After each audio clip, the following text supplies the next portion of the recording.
Wrestling fans around the corner, around the world, NXT is done, but I'm Dan Marty. I'm just incredible. He sure is. Our brand new Wrestling Insiders Extreme is now. Wrestling fans, we warned you this day would come. Unfortunately, we're running out of original episodes of Wrestling Insiders Party with Marty each and every Thursday night at 10 p.m., but we're starting up that Indiegogo. You can help the cause. You can help Marty's show continue each and every week. Nobody does it like Marty. We had an incredible time with him at our 20th anniversary bash, November 13th at Memorial Hall here in Melrose. We want to have the good times keep on rolling, but we can't do it without you. Look for the Indiegogo link in the comment section below or across our website and social media platforms. We have some great perks, great rewards where you can even meet Marty himself.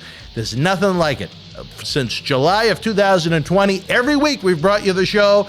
We need your help to keep on going. We tell you, without wrestling fans, there is no professional wrestling, and there's no better time to help the cause now. Let's keep Marty rocking each and every Thursday night. This is Mick Foley. This is Harley Race. This is Shelton Benjamin. This is Mr. Wonderful Paul Orndorff. This is the Monster Abyss. And this is Daniel Bryan. This is JBL, and you're watching the MWF. Be there live.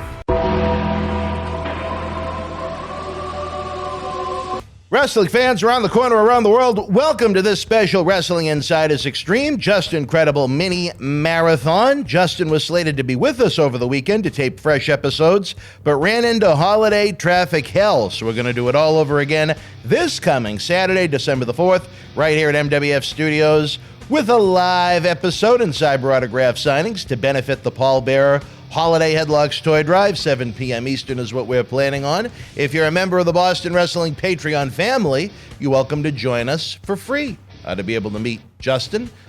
Charges would apply for an autograph and a posed photo for the drive itself. For more information on that, visit patreon.com/Boston Wrestling. Before we get to the episodes, I wanted to remind everybody real quickly that Wrestle House 2 in Tampa has been shelved due to a no class, no character, no integrity human being that canceled on us just days before we were set to depart for Florida tonight with 6 cases of video equipment for these Wrestling Insider episodes and Cyber Autograph signings, again, to benefit the pallbearer toy drive. Overwhelmingly disappointed, and again, send out our apologies to WWE Hall of Famers Gerald Briscoe, Bushwhacker Luke, Native American Tatanka, and yesterday's birthday boy himself, Dutch Mantel, a.k.a. Zeb Coulter. Hope to have all of these fine gentlemen involved in our efforts in the months ahead. Our pallbearer Holiday Headlocks Toy Drive winner take all Cyber Mega Marathon will kick off this week all the way through our live Christmas party sometime later in December before Christmas. We're going to have a lot of fun with it, much like we did at our 20th anniversary event at Memorial Hall in Melrose on November the 13th, where one fan won't just win a prize, they're going to win the entire jackpot. They're going to win every prize in the raffle. More information and listings to come on bostonwrestling.com. Along with Just Incredible on Saturday night, we're looking forward to having the wild, uncanny Berzerker with us live in studio this month, and we'll also be bringing you fresh original episodes with D'Lo Brown, The Godfather, a.k.a. Papa Shango, and Kevin Sullivan from Las Vegas. It is one of our favorite times of the year as we remember and honor pallbearer's name in such a fun, important way. No kid should wake up Christmas morning without a visit from Santa, and our studio elves are working around the clock to help make it happen. Don't forget, this Thursday night at 10, we have the final episode, at least for now, of Wrestling Insiders Party with Marty taped. If you want more fun, more no-holds-barred memories with Marty Jannetty, we need great wrestling fans like you to step up to the plate, take advantage of all the great perks and prizes available on the Indiegogo campaign. You can find the link to that in the comments section below and across our social media platforms. Again, whether it's Marty or some of the other wrestling greats we've been talking about, let's keep wrestling legends working. Tonight, on our Wrestling Insiders Extreme Mini Marathon, sit back and relax as Just Incredible discusses, going from being a wrestling fan to traveling across North America to join the famous Hart Brothers training camp in Calgary, entering pro wrestling, his early days in ECW, and more. Looking forward to having Justin back with us this weekend to produce even more great episodes. I'll be back at the end of the marathon to wrap things up. Wrestling fans around the corner, around the world, I'm Dan Marty, joined by the former ECW World Heavyweight Champion, Just Incredible. If for some reason he doesn't like to put that over, I don't get it. But you know, that's your thing, brother. It is you gotta what put it it is. over. I try. You gotta put it over. I try once in a while. I tell you, what a series this has become. ECW, no matter how quote-unquote old the content and the footage get, how long ago it's been since those extreme events took place at the arena, in Queens, on pay-per-view, the love for that promotion will never die. And we're going to dive into it very deep as this series continues, but maybe just a few sentences. Why is there so much love for this promotion that hasn't truly existed outside of the WWE form now in just a little bit over 20 years? Well, I mean, it just shows, you know, the kind of promotion it was, the kind of groundbreaking stuff ECW was doing. I mean, very rarely do we talk or celebrate WCW, you know, and we're still to this day, 20 plus years later, talking about ECW because not only did the characters change the way the business was, the way Paul Heyman and the way we told stories changed the business. And, you know, to this day, our effect is still being seen all over the wrestling world. WWE never brought back a retro ECW on the Sci-Fi Channel for 5 years. So what does that tell you? Yeah, absolutely. Yeah. Well, you know, I think it goes without saying many of the fans were interested in your thoughts before, again, we talk more about you and your ECW experiences, about the man that kicked off the series for the first 6 weeks, the late Jerome Young, New Jack. Just shocking. We had him here in May. The episodes are excellent, as I'm sure you've seen. We had so much fun, so many laughs for all the people that were kind of, oh, you have a New Jack at the studio? And I don't think we could have had more fun. And we had a great dinner up at the Kowloon Entertainment and Dining Complex on Route 1 in Saugus that all the boys love so much. And just, I will never forget 6 nights later being at Fenway Park for a Red Sox game for the first time in a year and a half. The Corona rules were still in effect. I think you could only have 5,000 people in the park. And I thought my phone broke because it wouldn't stop buzzing. That's how many messages I was getting when the news broke that he had passed away. So the fans had asked, in your experience with him, I believe he was there during your entire tenure, your memories, your thoughts on the late New Jack? I mean, he was definitely, what made him so special is he was himself. It was unadulterated the way New Jack was on camera and off, which, you know, not very many places would ever consider having somebody like that. Too risky, too controversial. But, you know, what people don't know when the cameras are off is he's got a real sweet and gentle side that he showed, you know, to friends and family, and I got the pleasure of seeing that. But it truly was an amazing, complex human being, and I was just blessed to share the ring with him, blessed to share a locker room with him, and the fans as well, blessed to kind of witness what we call, you know, the gangster New Jack. You know, I think it's great that they produced that Dark Side of the Ring episode on him. I think they did a fair job, if nothing else. You know, the one thing I wish they had included, and I have tried to mention it in different interviews we've done, is just the tremendous, and it's so sad that he's gone, but the tremendous end of life that he did have, where I'm not sure what happened, whether it was an in-ring injury or just an illness, but he was hospitalized in Atlantic City for quite a bit. He said, you know, he had a lot of friends in that area, you know, Atlantic City, Philadelphia, and so on, and he said he felt like no one really cared. And he heard from a fan down in North Carolina, and they would interact. I think it was Facebook. They were going back and forth on, and after a couple of weeks, she actually drove up from North Carolina to Atlantic City to see him, and he wound up marrying her, the lovely Jennifer. And she had 3 young kids of her own, and I remember asking him in Kowloon, I said, what was it like for you, if they ever, you know, Googled you or looked you up on YouTube, to move into their home and become stepdad? And he said, you want to know the truth? They look at me like I'm a big toy. And that's the side of him I think you were just trying to describe a minute ago. Beyond the ultra-violence in extreme presentation, no pun intended, that he had in ECW, and then on the independents after the fact, there was such a golden side to him. And that's funny because one of the first times I ever met him when ECW started to come up here was the Coolest incident, which I'm sure you've probably seen. And I've never seen anything like it. That yelp that came from him Well, I mean, that in those days, man, I'll tell you, things were a bit different. And we took what we did very seriously in the ring. And, you know, in no means am I saying that the young man had it coming, but you sort of, when you get into the ring, you're crossing a line, and it's only meant for professionals. I wasn't there that night, thank God. But word on the street was he was not trained and he didn't belong in the ring. And I think New Jack took offense. And of course, Paul Heyman definitely egged on the situation to make it what it was, which was a huge fallout. But it got people talking. And as Eric Bischoff has said, controversy, whether good or bad, creates cash. And it helped build that fear of New Jack. That in the promotion itself, Yeah. to people that weren't familiar with it. yeah. So, I mean, I have never, in 28 years now, have ever seen anything like what he did Yeah. to that poor soul that night. You know, rest in peace, sorry he's gone. But you know what? You want to show up at an event, you want to say you were a Kowalski guy and so on and so forth. You want to run your mouth and put yourself in a big position like that. Not to say that it didn't go a little too far. Absolutely, But you know yeah. what? That's what happens when you want to play with the big boys, with the true pros. And, you know, unfortunately, he was banned from Wonderland Greyhound Park for a full year. Funny enough, that's where we had our first live event back in 2001 after ECW had closed down. But no, just a shame. Again, you said, it almost took the thoughts out of my mind. Just such a dangerous persona that, wow, and that's missing in pro wrestling in general right now. I would not want to fuck with this human being. Right.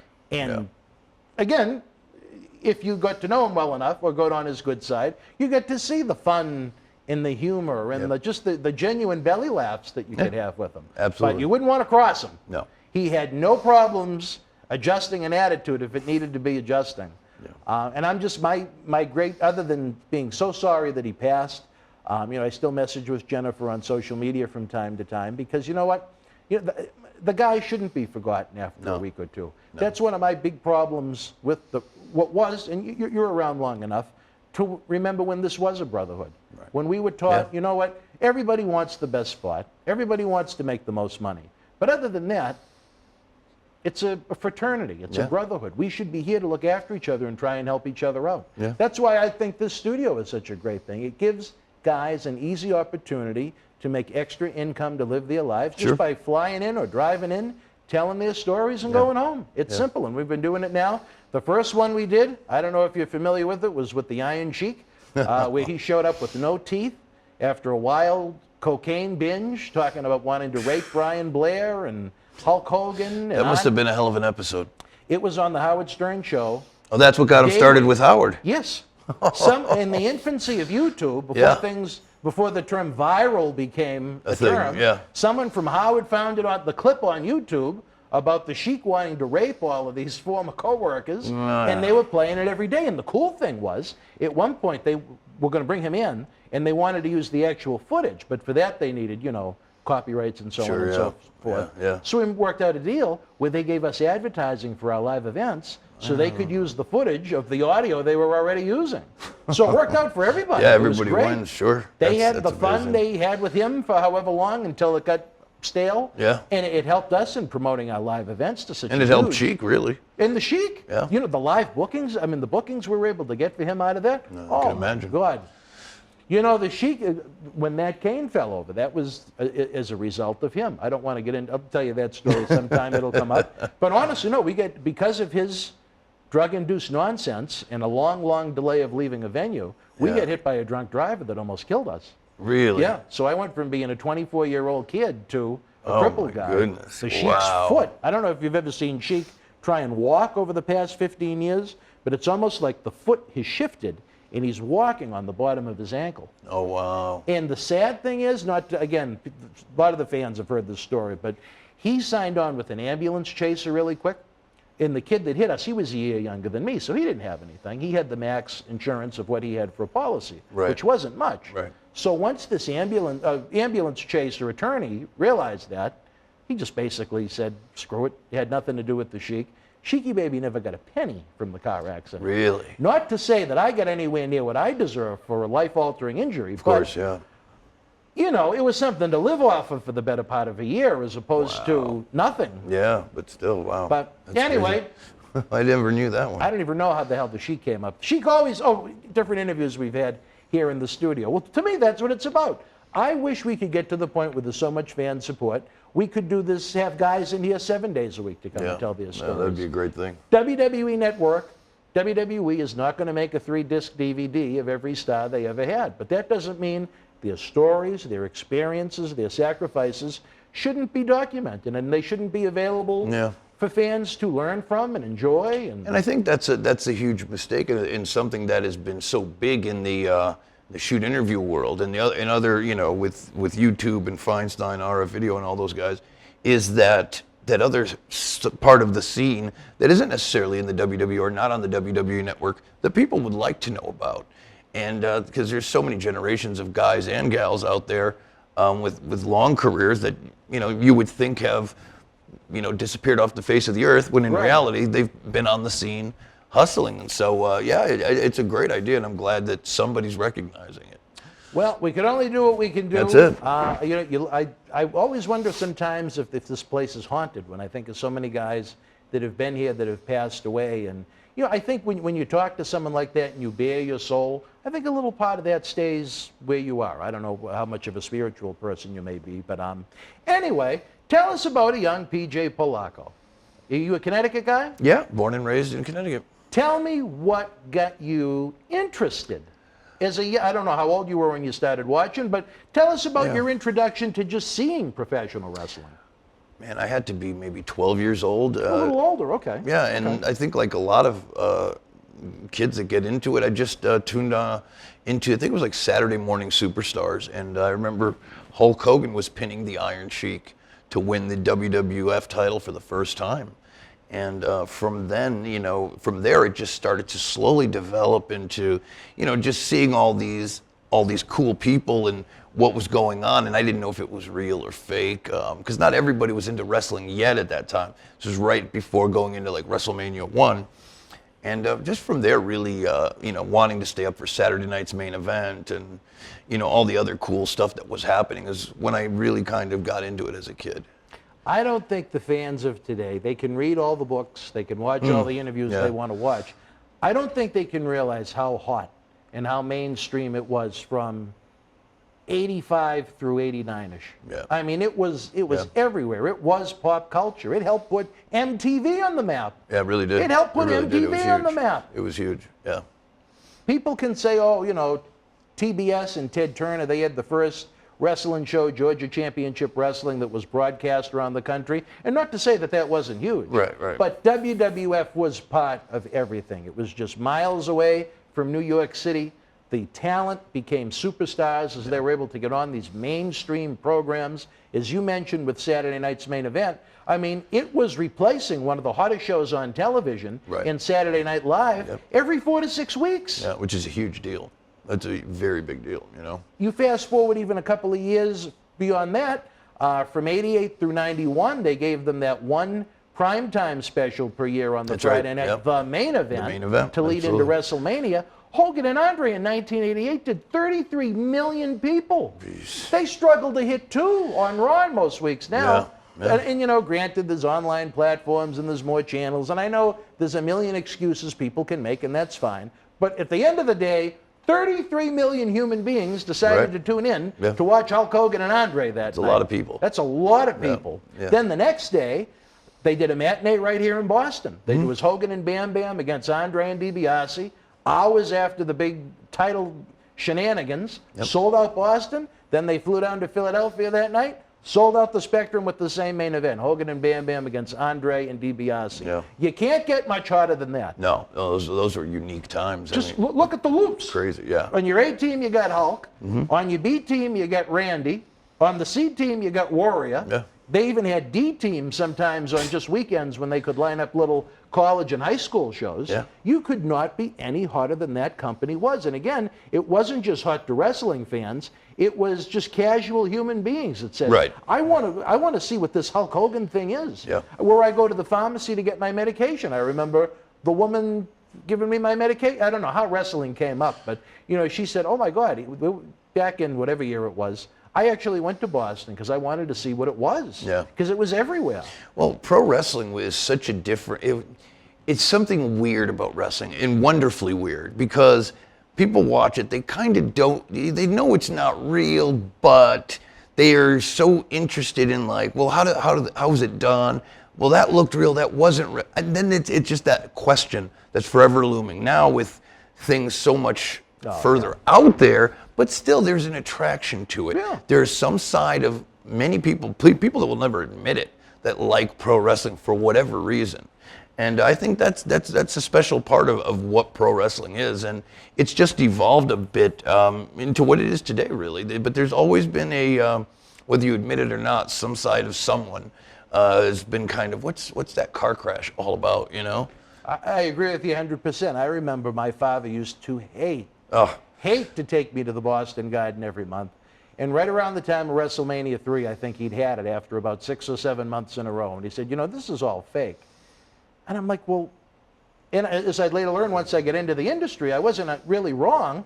How can they do that without that hurting? Right. I mean, you can see some punches and certain things and kicks and Sure. so on and so forth. But there are things that are done that are going to harm the human body, no matter how you want to categorize the industry. Well, I think the dismissive part about it was actually further off from the truth than anybody can imagine, right? Because when I learned about it, I was like, it's a lot realer than people think. And I found this out when I started to do jobs. I was an extra for like Monday Night Raw. You're going in there and you're barely talking to any of these 300-pound monsters that you're about to face.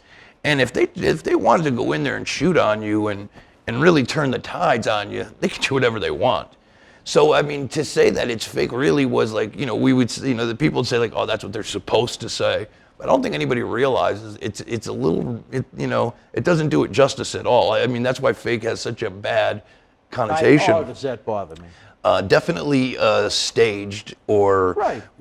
Worked is the best word for it. But man, to say that it's fake, I mean, those guys beat the crap out of me so many times. I know we got the cue from our buddy Lou Data in the back to go to the commercial break, but before we go, simply as a man that actually did it, as opposed to someone reading about it online, Sure. Would you compare the abuse that your body went through to other professional sports? As a basketball player, a football player? Oh, I would certainly say football. Yeah. Yeah. I would say more so than basketball, because just the wear and tear. Constant contact. Yeah. Not to mention head injuries. Well, which I've had well over a dozen concussions, and we all know. CTE. Yeah. We've done a lot of work with Chris Nowinski. Oh, yeah. The Right up here in foundation Hartford. that he Yeah, has. absolutely. Yeah, good guy. All right, wrestling fans, right now we got the cue from the back as Lou Data switches to the hard cam. We're here with the former ECW world champion, Just Incredible, in his premiere episode. We'll be back after this brief timeout. Wrestling fans, we warned you this day would come. Unfortunately, we're running out of original episodes of Wrestling Insider's Party with Marty each and every Thursday night at 10 p.m., but we're starting up that Indiegogo. You can help the cause. You can help Marty's show continue each and every week. Nobody does it like Marty. We had an incredible time with him at our 20th anniversary bash, November 13th at Memorial Hall here in Melrose. We want to have the good times keep on rolling, but we can't do it without you. Look for the Indiegogo link in the comment section below or across our website and social media platforms. We have some great perks, great rewards where you can even meet Marty himself. There's nothing like it. Since July of 2020, every week we've brought you the show. We need your help to keep on going. We tell you, without wrestling fans, there is no professional wrestling, and there's no better time to help the cause now. Let's keep Marty rocking each and every Thursday night. Wrestling fans around the corner, around the world, I'm Dan Marty. And I'm Mr. USA WWE Hall of Famer Tony Atlas. The road to WrestleMania has begun. Wrestling fans are looking to add to their man caves. You got to see what we have in the eBay store. Check it out.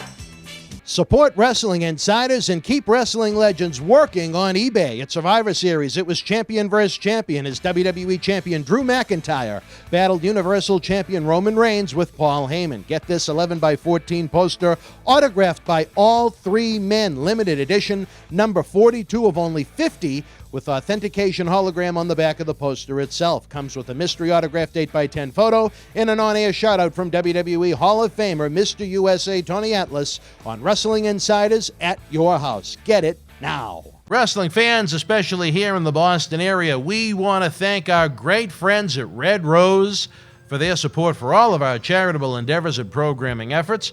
Red Rose is 2 years young and extremely thankful for all the support they've had from our neighbors here in Melrose and beyond for an amazing first 2 years. Red Rose thanks Melrose and all of the first responders who have fought the good fight and have never given up hope during these unprecedented times. We did it together. Follow Red Rose on Facebook for their anniversary special, facebook.com/Red Rose Melrose. You'll be glad you did. Open until 2 a.m. Red Rose will give you fresh, piping hot, mouth-watering food that'll put an ear-to-ear smile on even the toughest critic's face. Check out their full menu online at redrosema.com or give them a call, 781-620-1889. Wrestling fans, welcome back to some great conversation with the former ECW World Heavyweight Champion. Just incredible, making his Wrestling Insiders Extreme debut, but certainly not the final episode. We got a lot of great stuff coming up. Hopefully, forget about just into the fall, into the winter, and into the spring. And it's nice to have someone close by. Where, you know, in a pinch, or if you get a cancellation on a booking or something like that, That's it. and our studio is open. You know, I don't want to mention the man from Auburn, Maine that drove me nuts, but it did him quite well. But back to, again, a young you. You were enjoying the WWF experience, the craziness that it was, that 80s rock and wrestling boom. What got you to the point where you said, you know what? I want to do this. It was not until I went, because we didn't have, we had cable, but we didn't get WTBS where I lived in Connecticut. And my father and mother had, friends in Danbury, which was about a 30-minute drive. We'd go over there almost every other Saturday. They had a family, the pool, whatever. So I would watch on Saturday evenings WTBS. For the first time I saw Ric Flair, because before I only, back then you'd only see them in magazines. Mm-hmm. I'd never seen another promotion, right? And, I really started to become a big fan of the NWA and of Ric Flair, the Road Warriors, and guys like that, the Four Horsemen. And eventually, I would say this was 1989, NWA was coming to New Haven, Connecticut. Oh, okay. And it was a rare opportunity for me to see. Bash, I think, right? The Great American Bash, and Ricky Steamboat, I believe, was defending the title as the champion. It was one of the rare times where he had the title. I think he dropped it to Flair. And feud with Flair in '89. And I got to see Ricky Steamboat and Ric Flair in New Haven live. And I must have been a sophomore or junior. I think I was a sophomore, though, in high school. And just changed my life. Seeing that live and really seeing how masterful it was. And it's a little different when you're watching wrestling live and the lights are just on and it's kind of dark all over the place. The presentation was much different than the WWE. It blew my mind. And the more I was doing, I was going on in high school, and the less interested I really did get in the scholastic part of it, which, I wish I cared more. I just didn't. I was very smart too, which kind of, killed my parents. And, in a way, I wish I could have gone back and gone to college or something. But I was doing it in the backyard with my friends, and I was before it was quote unquote right before backyard wrestling was a thing. We just did it for fun, taped it on video, just for ourselves to role playing. But I was already realizing I'm pretty good at this, and I could do what they're doing, so the selling and I was already ahead of it. And I was like, one day I went to work. This was after I graduated high school. I had a job at Stop and Shop, local grocery store, pushing carriages and bagging groceries. 15-minute break, I go to the magazines, and I'm looking through the wrestling magazines. And in the back, there's a full-page ad that said, Hart Brothers Pro Wrestling Camp, Dare to Be Great. And it actually had a phone number and address. And this was pre-internet, of course. Yeah, sure. Back then, if you didn't know anybody, you couldn't break into the business. It was tough. You had to know somebody, or somebody that knows somebody knows a wrestler, and, it's a whole song and dance. So you're probably talking maybe 91? 89, 90. Oh, 89? Okay. I was a junior in high school, going on. Maybe 90, 91. That'd be more accurate. But from then on, and I called and I spoke to Keith Hart, one of the Hart brothers, and, I worked, saved up $3,000. Bought a plane ticket, and the summer of 1992, I went to Calgary to train to become a pro wrestler. Wow. Unbelievable. So you actually took that great leap of faith, unlike so many that try and break into the industry now, where they have to have a wrestling school within 15 miles of their house so they wouldn't consider it. Well, You did it the old school way. Yeah. Well, what I don't understand is when I went up to the Hearts, it was for 2 months, 5 days a week for 2 hours, and then you get your weekends off. And then after that 2 months is done, you're a pro wrestler. But you don't get a card or somebody. What I dislike about the system around here, I notice a lot, and I'm not dissing any of the schools or any of the great schools around the areas, but what I notice is kids are in these same schools for years and years and years. And it's like, well, you're trained and you're doing shows. Like back then it was so different because you would learn out there. You would learn at the shows. That was doing bumps in rings in a warehouse isn't going to help you. It's getting out there and hustling it and really taking that leap was what helped me because there was really nothing else. I didn't know anything else. Did they still have some version of Stampede going at that time? It wasn't Stampede. It was called Rocky Mountain Pro Wrestling, which, funny enough, I came back home for a couple of months. And when they started running, October 16th, 1992, I went back up there for 10 weeks. Every Fridays they'd have shows. And on my 19th birthday, I wrestled my first match out there. Wow. And I think my 4th match was against Chris Jericho. Really? And my 7th match was against Lance Storm.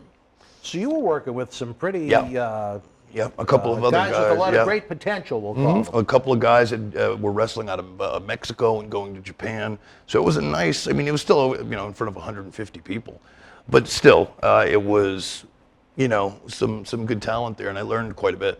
Now, as someone that was paying their dues, breaking in, how were you living out there? Were you staying at a hotel? I was staying at one of the boys' houses? I was staying at one of the promoters' houses with one of the kids I went to wrestling school with. Oh. And, I'd have to put up the ring, tear it down, clean all the kinds of, just do, run around for them all week long to promote the shows and just hustling. But I wasn't making any money. And literally, and after I went up there about 220, jacked, and at the end of the 10 weeks I was like 190 pounds. Really? And it was heading towards Christmas time, Christmas of '92, and I just said I'm done. That was as much as far as I was going to go out there. And I came back home and started doing some indies locally around this area in '93, and then lo and behold, in '93 I went to a WWE house show at the old New Haven Coliseum, funny enough, and you were always told to, go to these tapings. Times were different then, security wasn't a big deal. You had to walk down that big ramp. I brought my bag. Tony Gurria and Rene Goulet were there. They were the agents, what they call producers now. But I introduced myself. I said, Tony, Mr. Gurria, whatever. Told them I was trained by the Hearts up in Calgary. That goes a long way. Right, wanted to say hello. If you ever need anybody, I'm here. And they said, oh, you could watch. Get you a seat. Whatever. Very kind. So I watched the show. They didn't need me, obviously. And as I was saying goodbye to everyone, and thank you very much for letting me watch the show, he goes, well, if you're ever looking for work, we're starting a new show out of Manhattan called Monday Night Raw. We're going to be needing guys to, on a weekly, bi-weekly basis to go down there as extras. And I gave him my number, and that's how that connection with the WWE started. Wow, that's really cool. Yeah. I look at, before we dance away too far from the wrestling school part of it, what bothers me is, and here I am, the guy that tries to book a lot of the talent that comes from these schools on our events, but I look at it like, if you were never a full-time professional wrestler, and that means, doesn't mean you were a main eventer, you could be at the, look at Unpredictable Johnny Rods. A journeyman. The bottom of the card. If you never did it full-time, how can you teach someone the wrestling business? You can teach moves, but that's like taking a giant 500-piece jigsaw puzzle and dumping it on a table. Correct. Okay, this is a nice little piece. This is one move, but this little piece of a move goes over here. If they never lived it, they can't put that 500-piece jigsaw puzzle, in my opinion, they don't know how to put the puzzle together themselves. So how the hell are they supposed to train people to do it? Yeah. And what irritates me is, and I love the talent. Anyone that loves this business as much as I do, I want them around me. Sure. But I do get frustrated in the fact that I think it's an odd system where they pay to go to these wrestling schools where they're not getting a true professional wrestling training, then they go to work for these promoters. They're not what they quote unquote could or should be at that point, but we're paying them. Well, I think the biggest problem. It's kind of odd to me. You know what I mean? And you're right. And I hope I don't get into trouble, but this is just the facts. You with me, you will. This business was a very select business going back to the old days. And just for an example, when I went to wrestling camp at the Hearts, 12 of us started, a couple of ladies and 10 or so guys, whatever. And by the end of camp, there was only 2 of us left, and I being one of them. Do you remember who the other one was? Brett Farrell was his real name. He wrestles as Big Daddy Hammer in Toronto. Still does it part-time. Oh, really? Still works? Well, still good does for it. him. Just do it once in a while. Yeah. But, and the reason they do that is people think, oh, they're just mean. They're trying to take your money. Possibly. Yeah. But they're trying to also see who's tough enough to deal with the bullshit, to put in the work. To be a pro.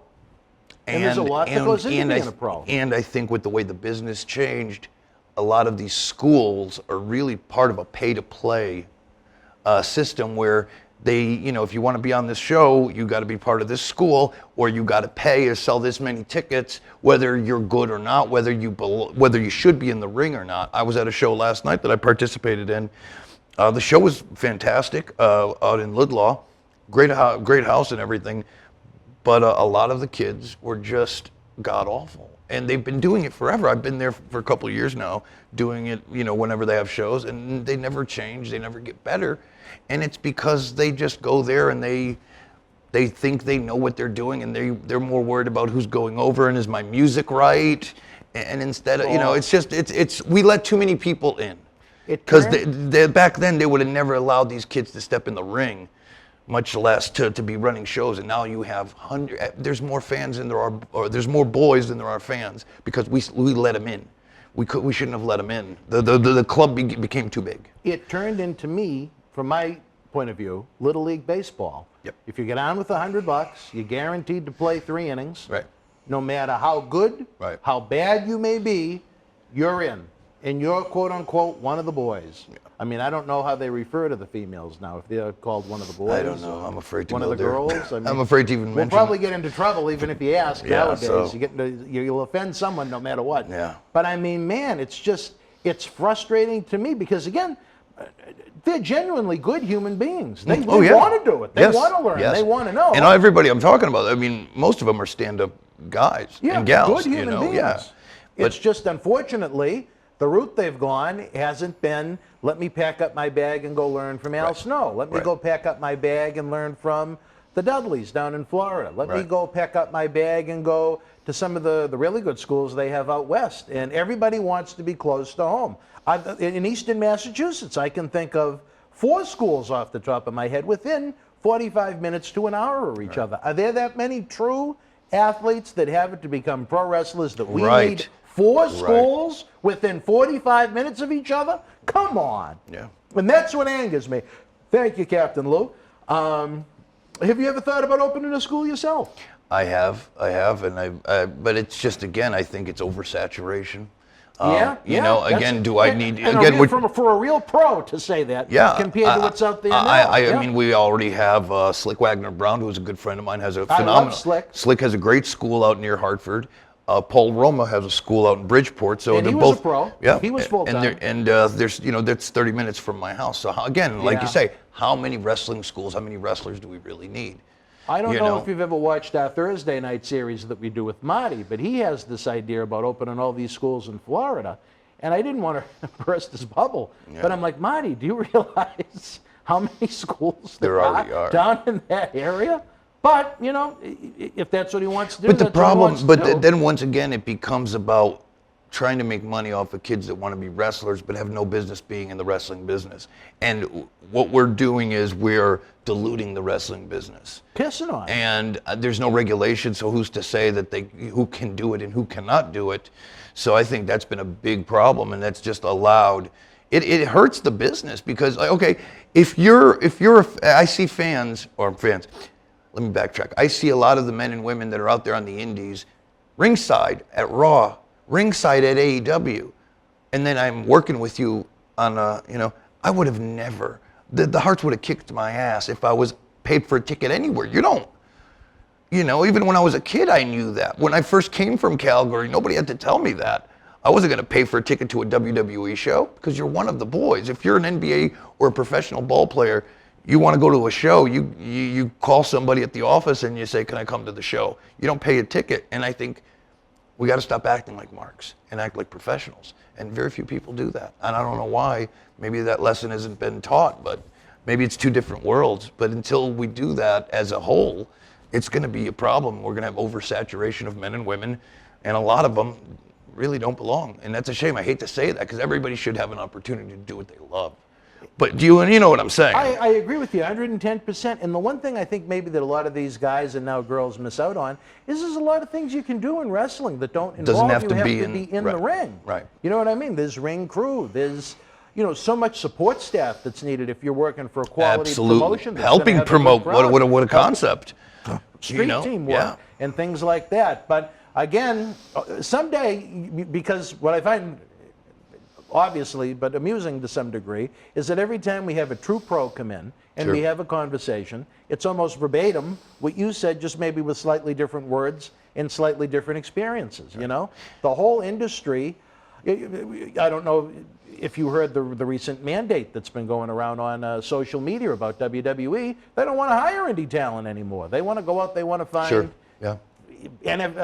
college football players that couldn't make it to the NFL, collegiate wrestlers, people with great size. And the reason, they can make superstars. And the reason why is, and again, you could just say this. I was one of those guys, but very few people now. The indies produce smaller athletes. In general. Yes. When I was coming up in the Hearts, I was 220, jacked, gassed to the gills, and Owen and I were the smallest ones in the locker room. So in the WWE, that has now changed. It used to be Brett, Sean, myself, 1, 2, 3 Kid at that smaller size. Now we would be considered Randy Orton size, almost bigger. 1, 2, 3 Kid would be one of the bigger guys on the roster right now. And so he was the midget. And I think guys like Adam Cole, and even though they're tremendous wrestlers, they look awesome, like little children. They look very small. And I think what Vince wants is a guy that's 6'5", 6'6", looks like Razor Ramon, larger than life. And people like that don't necessarily want to get into pro wrestling like they used to. A lot of the stories you hear from back in the day, Scott Hall, 18, 19-year-old kid, got into the wrestling business because Barry Windham and Mike Rotundo came into the strip club he used to bounce, said he was a big guy. And they started to talk. He goes, hey, I had to get into this business, Scott asked. He goes, oh, this, that, and the other thing, because you look great. And that's the whole thing of that look. Not everybody's 6'5", 6'6" that can do this. I'm certainly not. But, there's other, you know what I mean? If you're 5'5" and 125 pounds, not everybody's Rey Mysterio. Not saying you can't. One is okay. Not saying you can't, but not everybody. Not everybody. And that's where Vince is having a hard time with NXT and smaller guys, smaller, athletes. And I think, you know what? If you want to have a promotion filled with them, Sure. I think that's cool. Yeah. But if you bring up a guy like Adam Cole in a WWE ring on Raw or SmackDown, I think he's going to look awfully tiny. Yeah. And that's not, I think he's a great talent. Sure. But, ... is he the type of guy that they're going to want to put on that marquee to try and sell 80,000 tickets at a WrestleMania? Right. And I think that's what they're after right now. Yeah. And those little, $250 a month wrestling schools are not producing that type of talent. No. Very few guys that fit that physical attribute that they're looking for. Back then, it was like, football players would want to be pro wrestlers. It was almost like if you didn't make it, it was a natural transition. If you were a wrestler coming out of college and you didn't make it in, whatever, because wrestling, there's no major leagues. Like after you're done on the collegiate level, right. Like the Brock Lesnar's of the world, you get into that. There's very few of that going on anymore.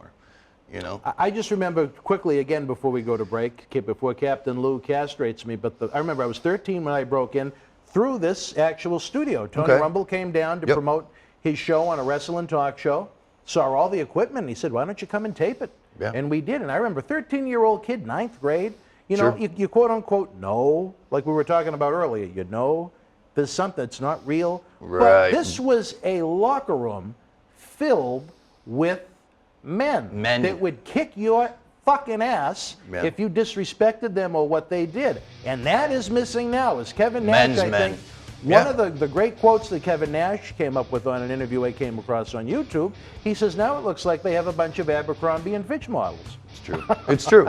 And these were back in the day, like when you'd meet, there were crusty, big, nasty men. Yeah, absolutely.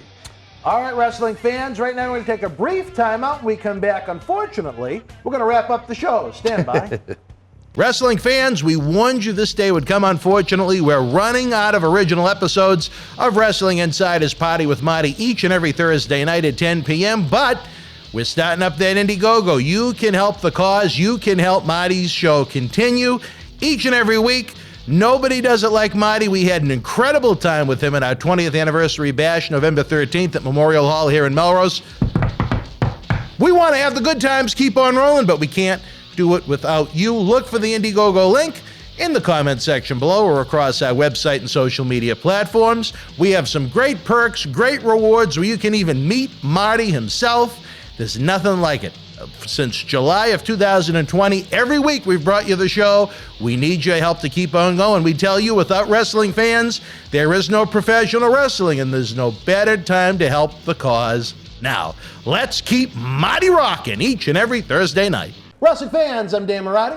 And this is the man of the hour, Leo Rush. It's all over BostonWrestling.com and our social media. But Leo, brother, they got to check out some of this merch. They got to. Check it out, fans, right now available on eBay. You can add this to your collection. Support Wrestling Insiders and keep wrestling legends working on eBay. Get this WWE NXT TakeOver War Games 2020 11x14 limited edition autograph poster signed by everyone on the event, number 23 of only 100 made. Includes signatures from the Undisputed Era, Johnny Gargano, Damian Priest, Tommaso Ciampa, Timothy Thatcher, Io Shirai, Tony Storm, Rhea Ripley, Dexter, Loomis, and more. Comes with authentication hologram on the back of the poster. Also comes with mystery autographed 8x10 and an on-air shout-out from WWE Hall of Famer, Mr. USA, Tony Atlas, on Wrestling Insiders at your house. Get it now. Wrestling fans around the corner, around the world, we invite you to join former ECW World Heavyweight Champion Justin Credible, also Aldo Montoya from the WWF New Generation era in the mid-90s for a live episode and cyber autograph session for the Paul Bearer Holiday Headlocks Toy Drive this Saturday night, December the 4th at 7 p.m. Eastern Standard Time. Get ready for Wrestling Insiders Extreme as we help Santa update his GPS to find every kid this Christmas. Order your 8x10 photos now. Visit BostonWrestling.com. All right, wrestling fans, welcome back to Wrestling Insiders Extreme. It's the premiere of our new friend, Justin Credible. We had 6 tremendous weeks of New Jack. Justin Credible's down the road. You know, we could be seeing him as much as we saw our old buddy up in Auburn. But, you know, I think it'll make for more interesting conversation as long as we don't get into everything that was on CNN that week. But that's a different story for a I know where you're going with that, and I'll stay away from it. Tell me this. April of 1994, Gardner, Massachusetts.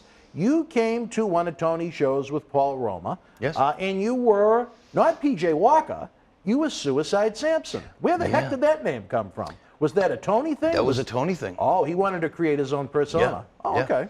Yep, he was trying to do something a little different, and yeah, it was totally. I forget about that, but yeah, that happened, you know. And I think we only did 1 or 2 shows, if I'm not You mistaken. didn't work much for him. I No. tell you, you were a guy that I thought was really good. Yeah, I mean, you know, I was still young Yeah. and green, but yeah, no, but it was. I don't remember much of it. I remember it was at a high school. In Gardner, Massachusetts, yeah. Yeah. Steve Kern worked as Doink. That's right. That's Damien right. Demento was trying to reinvent himself as, I think he was called 3D. It was Oh, an okay. all-purple gimmick, and he wore a mask because his stint in WWF was pretty much Yeah. coming to an end. So he Yeah. was trying to come up with something to stay relevant. What a to good try what a and stay good with look them. he had too. I mean, if you're talking 1960s, 1970s wrestling, he would have looked like a top guy in every territory, wouldn't he? Yeah, I'm still surprised though that they couldn't. Those movements. Yeah, that they he couldn't had. pull that off because the Yeah. costume looked great. He Yeah. looked great, but You know how it goes sometimes. Yeah. When there's limited options, Yeah. you only have a couple of opinions to go by. Back in That's true. through the Yeah. early 80s, you know, it was like Major League Baseball. There were 25, 30 different teams you could go and play Right. for and make a full-time living at it. Yep. Maybe not the big money that the guys Right. get nowadays, Yep. but a full-time living to take care of your family and yourself. Right. And unfortunately, it is what it is. But I never forget that. That was one guy where I was so young, I wasn't one to make suggestions to someone like Tony, who Sure. not that I ever saw him on TV, but I did know him from wrestling magazines, Right. and I was impressed to say I was ringing his bell. Yeah. I was playing his Oh, yeah. music. Yeah. I was taping the match sheet to the wall and Sure. things because I got into it through the TV production. But he saw after a couple of shows, and he got to know me a little bit. I had an aptitude for the wrestling part of it. The TV production stuff was fun. Yeah. I didn't give a fuck about that. Right, I want right. to do the wrestling stuff. You Yeah. know what I mean? Sure. And that's when the great adventure began for me in high school, and I had to work my parents into saying, well, this will be great for my college resume that I'm doing all this production work with the wrestling. Yeah, that's great. And but the one thing about Tony is he had a very, very big name. Yeah. In the area. Yeah. Everybody knew who he was. So he was a bit of a local legend, around the Boston wrestling, and that was pretty cool. Around a long time. Hell of a college basketball player too. Oh, which was a he lot of really? People didn't realize. I didn't hell know of a that. college I don't remember if it was. Was it BU or was it UMass? I don't remember what school, but I mean he was pretty good. And the sad thing is, I think he knew the whole time he wasn't going to live to be an old age. Both of his parents had a heart disease, and they died in their early 40s, and I think he was 44 when he passed. I know it's he the was same young, day as yeah. Eddie Guerrero. I didn't know him that well. Yeah. Very just in passing, but yeah, I knew he was young. That's a shame. Well, what he did for me, I'll be eternally grateful to him. There are still times, again, I don't know what kind of a spiritual person you are, but I reach out to him in my thoughts, and my buddy Percy and another guy named the Jackal that was instrumental in what Tony did, and it was tough. And that's what led to, originally that was what was going to lead to our promotion starting, and then that's when, as I told you, I met Ed Cohen, and I Right. had my Okay. tremendous, lengthy 9 months working with them before they started to have the need to bring in X amount of people that were with the WCW. Yes, At yes, that yes. point, from their offices down in Georgia, and they didn't need people that weren't full-time around. So, Right, but you know right. what? I'll always look back at it on what a gift from Tony. Yes. What a gift from Ed. What that man did for me, Yeah. I'll never forget the call. We had a show on a Saturday night, and after the SmackDown taping, our friend Sue called me and let me know that he had passed. And one of the worst feelings in my life still is that I couldn't go to his services because we had the event that night. And X-Pac, Sean and I, we did a great tribute to him in the ring. And he said, he'd kick your ass if you missed this event to go to his wake. And isn't that the crazy thing about our industry? And that It is. he was 110% right. It is that crazy, Percy yeah. would have kicked my ass if I skipped that show to go to his services. Yeah. But under normal human circumstances, Sure. you wouldn't give it a second thought. You'd go to the services. He was one of the true nicest people ever. Like, I remember one thing about him, and I never forget it. My dad used to always talk to Percy. My dad would go backstage. Oh, really? Yeah, and because he was friends with a bunch of, because I'd been around since I was a kid. Yeah, and yeah. My old man was always welcome back there. He used to Well, that's great. He used to sneak beers to Arn Anderson on Sundays if we had house shows around here, because they'd close on Sundays. Oh, they would drive So my down? dad Yeah. would go to, come from home with a case of beer for Arn, but he'd see Percy once in a while, and always called him Mr. Polacco. And my father always thought that was so cool, you know what I mean? Because, they'd see him on TV, get a kick out of it. And Percy was always so nice to the family and to everyone around, you know what I mean? It always stood out. Always stood out, and I'll never forget that stuff. I don't want to get going because I'll go in that direction, but I still miss the man every day. So as my brain continues to drift now as we went in that direction, but certainly Raw, they turned that into the show of the unexpected. I don't think cost-wise, where they were looking for something cheap, Manhattan Center real estate Yeah. was not cheap. No. But what an awesome, cool venue. Just literally a block away from MSG down there. Yep. What were your first impressions of the Manhattan Center? I don't want to get too much into No, WWF yeah. because where this is an ECW themed show. but Sure, I no. want to look at the early part of your career too. It was like a big old ballroom, and we were dressed. It wasn't a good, they didn't have big dressing rooms. You're just dressing sometimes in hallways Yeah. and stuff. But what was amazing to me now, especially looking back to was then, like you would go into the arena part and that was almost like silence and dead silence. Everything would be set up. There was no pyro or big stages then. back then. And so you'd go into the ring, and ringside, it was silent. Like, you couldn't hear anything. Whereas today, everybody's in there doing bumps and practicing 50 million things. All the action was in the locker room and I remember running the ropes for the first time on my first TV taping there, and people that were at ringside kind of stopped to look at me. And I was like, that's kind of weird, because if you were out there working stuff out, almost like they would look at you if you're unprofessional. You don't know, you know what I mean? You didn't want to smarten anybody up, because kayfabe was still very much a thing in 93, absolutely. 94 even, and people may not think so, but so that just, the difference in then to today is just, even for the WWE, which now has walkthroughs and stuff like that, which I think is, to this day, I think it's still a mistake, because all of these people are very capable of doing it the way we used to do it. Why do you have to walk through and have all of the, you know what I mean? You're professionals. You know how to do this stuff, Silly. I don't want to knock Ronda Rousey, but even at the point where they would, give her a week to practice a pay-per-view match at a hotel room where they'd set up a ring in a ballroom or something like that. And the funny thing is, one of the guys that works here, he's actually a professor at Harvard. His wife did judo with Ronda in Wakefield, Mass, which is just down the road. Okay. But, to me, is that pro wrestling? I don't or think is it that Cirque du Soleil? It's or whatever they call Cirque that du out in Soleil. Vegas. It is something completely different than professional wrestling. I don't know what that is, but it is. I think everybody's trying to figure out what it is. Yeah, because I mean, I remember working with guys that wanted me to remember everything and go through a million things, and I'd watch myself back and I would notice that my character was a bit off, or I was a bit. You're in there thinking, and the last thing you need to be doing when you're in there is thinking, what's next? And you shouldn't do that, because like I could tell my character, I wasn't able to be my character. I was thinking, I was in my head too much. You should go out there and call a lot of it out. You should have a line, like an outline, because if you're worried about memorizing, you're not going to be able to shine when the lights are on you and the camera, and you're able to ad-libbing. Even in movies, some of the best stuff is those unscripted parts that, a great actor might improv. Improvisational. I mean, look, it doesn't take rocket science to know if Ric Flair chops you and you chop him back, or an exchange happens. I think pro wrestlers have done it long enough that how to get into and out of exchanges that may pop up. It's sad. We've let it.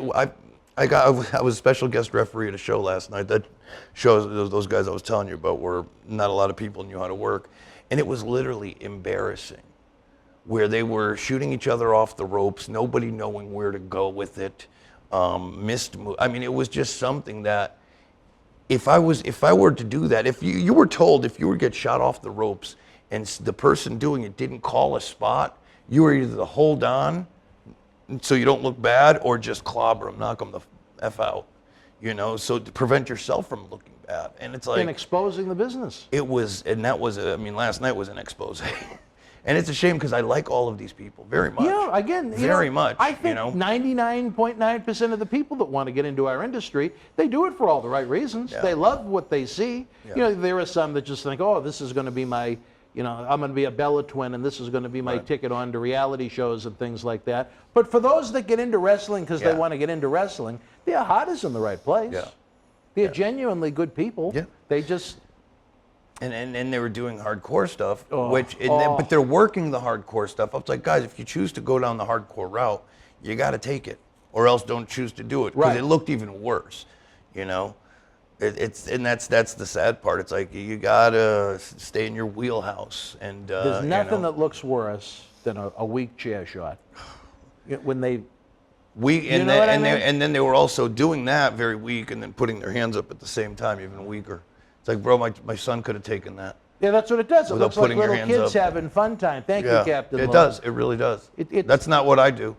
It drives me insane, and that's why I'm such a stickler for, you know, we have, if you look at one of our shows, we have guys that come from so many different parts of the country because I just don't want the garbage. I think if you don't give the fans quality, they're not going to respect what you do and they're not going to want to come back. One of the biggest problems in our industry is this. I think there are so many levels of independent wrestling. But then you go to some indie shows where nobody belongs in a ring. No. And the problem is the fans don't know. People may not be educated to the names of these promotions because there's so many. You may not be hip to it.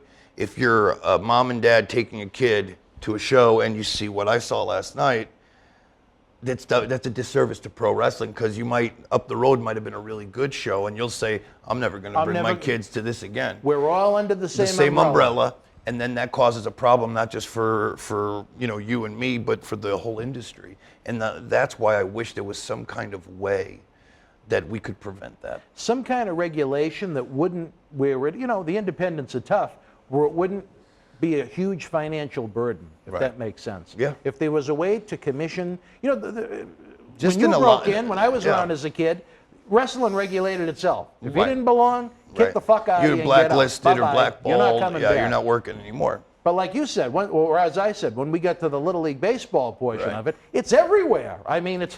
There should be something along Yeah. the lines of that just at least recognizes you're run by professionals and you're putting a professional product out there. And if you're not with this group, but then of course you get politics involved, but like if you're not with this, then it's considered mudhole wrestling like Jim Cornette likes to call it. But man, there's got to be a way. There's got to be a way because it's just, it's sad. It's sad out there sometimes. And I hate to don't see it. understand why at some point, especially now with Vince McMahon, they made that mandate about the independents. Why not create WWE light shows around the country? Yeah. You know what I mean? As opposed to just doing, they do those Florida loops for the NXT talent. And at other times with the bigger name NXT talent, tour the country. But why not WWE try and brand itself, with high school fundraisers? And at a time, you were around when they used to do a lot of those types of shows. I still did a lot of the high schools. When business was really down, Yeah, absolutely. just to give the guys work, why not try and come up with their own form of independent wrestling where at least it has, if you have that stamp on it, at least it is someone that is a true pro or is getting to the point of being a true pro, as opposed to, again, the kid in Little League Baseball, that couldn't hit the ball if his life depended on it, but he's paying $250 a month, so we got to put him on the show. Right. That's what's killed it to me, and that's what makes it so frustrating for the events we run. But that's a different story for a different time. My good friend Captain Lou Data from the Goonies was just out here. He gave us the signal. Unfortunately, we got to go. It's almost like the end of the old Saturday night's main events on NBC when they'd play Take Me Home. I remember that. That's a good one. But the good news is, next Tuesday night, Just Incredible is going to be back with us. Yes. And we're going to dive officially into his world of ECW. We get to know the man a little bit here. We're going to get to know much more about his time in ECW on Wrestling Insiders Extreme. We thank you very much for joining us. If you're watching during the Tuesday night premiere after NXT, we love all of your little comments in the comment section. The Super Chat button is always open for business.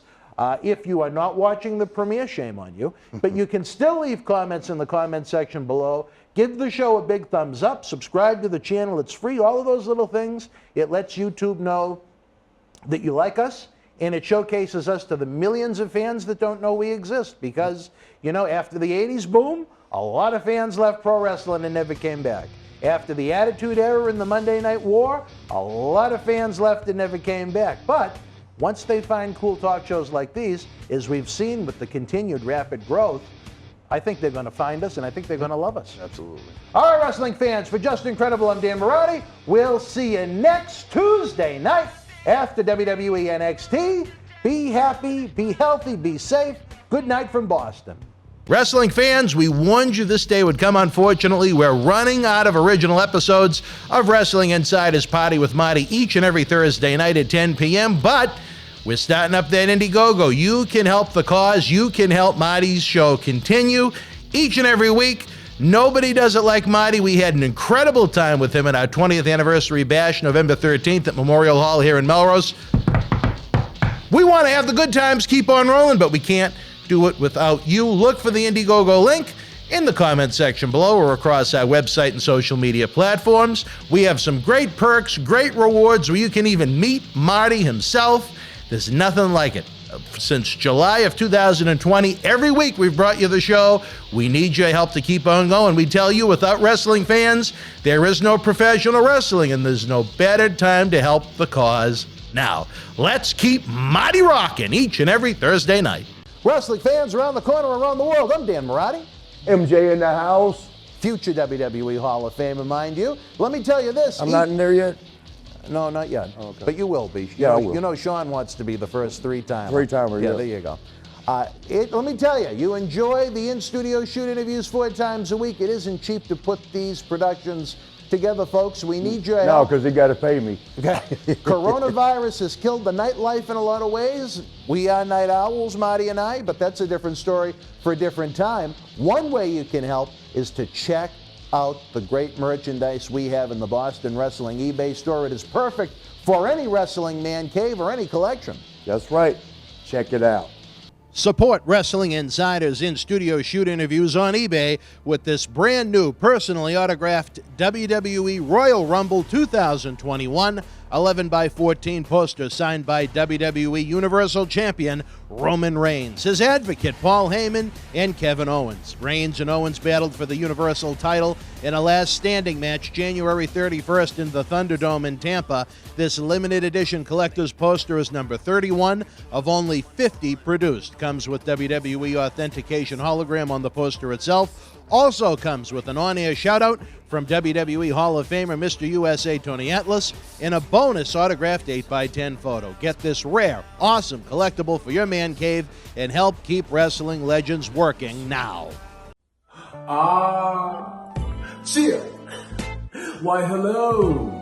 I would ask what was on your mind, but I already know. You want to know what has got my beard looking oh so majestic. And I'll tell you, it's sexy as hell beard care.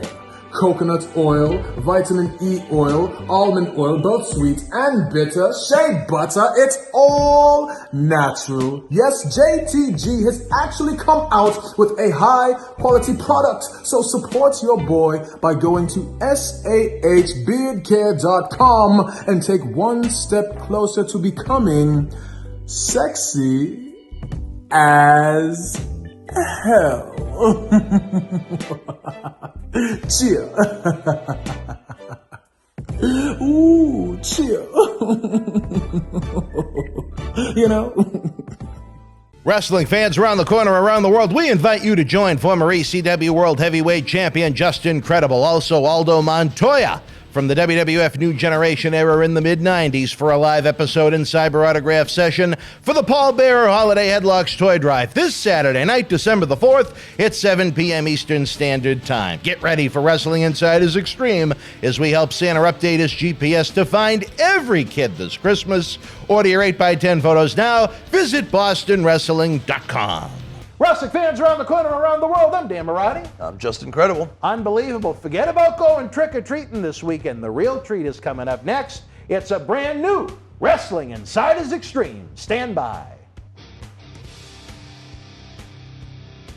Wrestling fans, I'm Dan Marty, joined by the former ECW World Heavyweight Champion, and I think even a couple of tag team title reigns in there too, right? I have, yeah, quite a few. Did it all. He gave you guys so many memorable moments, the blood, the sweat, the tears. We're going to dive into it. Unfortunately, we were only able to produce the 6 episodes with New Jack that we did, but we have a great superstar like Justin Credible. You've seen some of the unique episodes we had with the Sinister Minister, Father James Mitchell, when we were down in Tampa WrestleMania week. So a lot of great content coming to this show to give you guys a front row seat, forget about a front row seat, maybe even locker room access to what was the world of ECW. The superstars, the places, the moments, the memories, the events. That's what this show is all about Tuesday nights after NXT. If you could, if you're watching the premiere, share the link on social media. If you're on Facebook, Twitter, Instagram, Reddit, Facebook wrestling groups, let us know what's going on. I'd love to have Justin up here every week, even though we are on every week.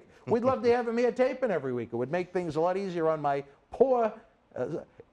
agitated lower back right now, but I don't want to complain because we do have a lot of fun on these shows. But let's get to the meat. We talked a lot about you, your history, your thoughts on the business, and so on and so forth. Let's talk about 1997. Sure. There wasn't a hell of a lot going on with Aldo Montoya. No, not much. not too much. And it started off with a bang. I mean, Ted DiBiase tried to buy you. Yep.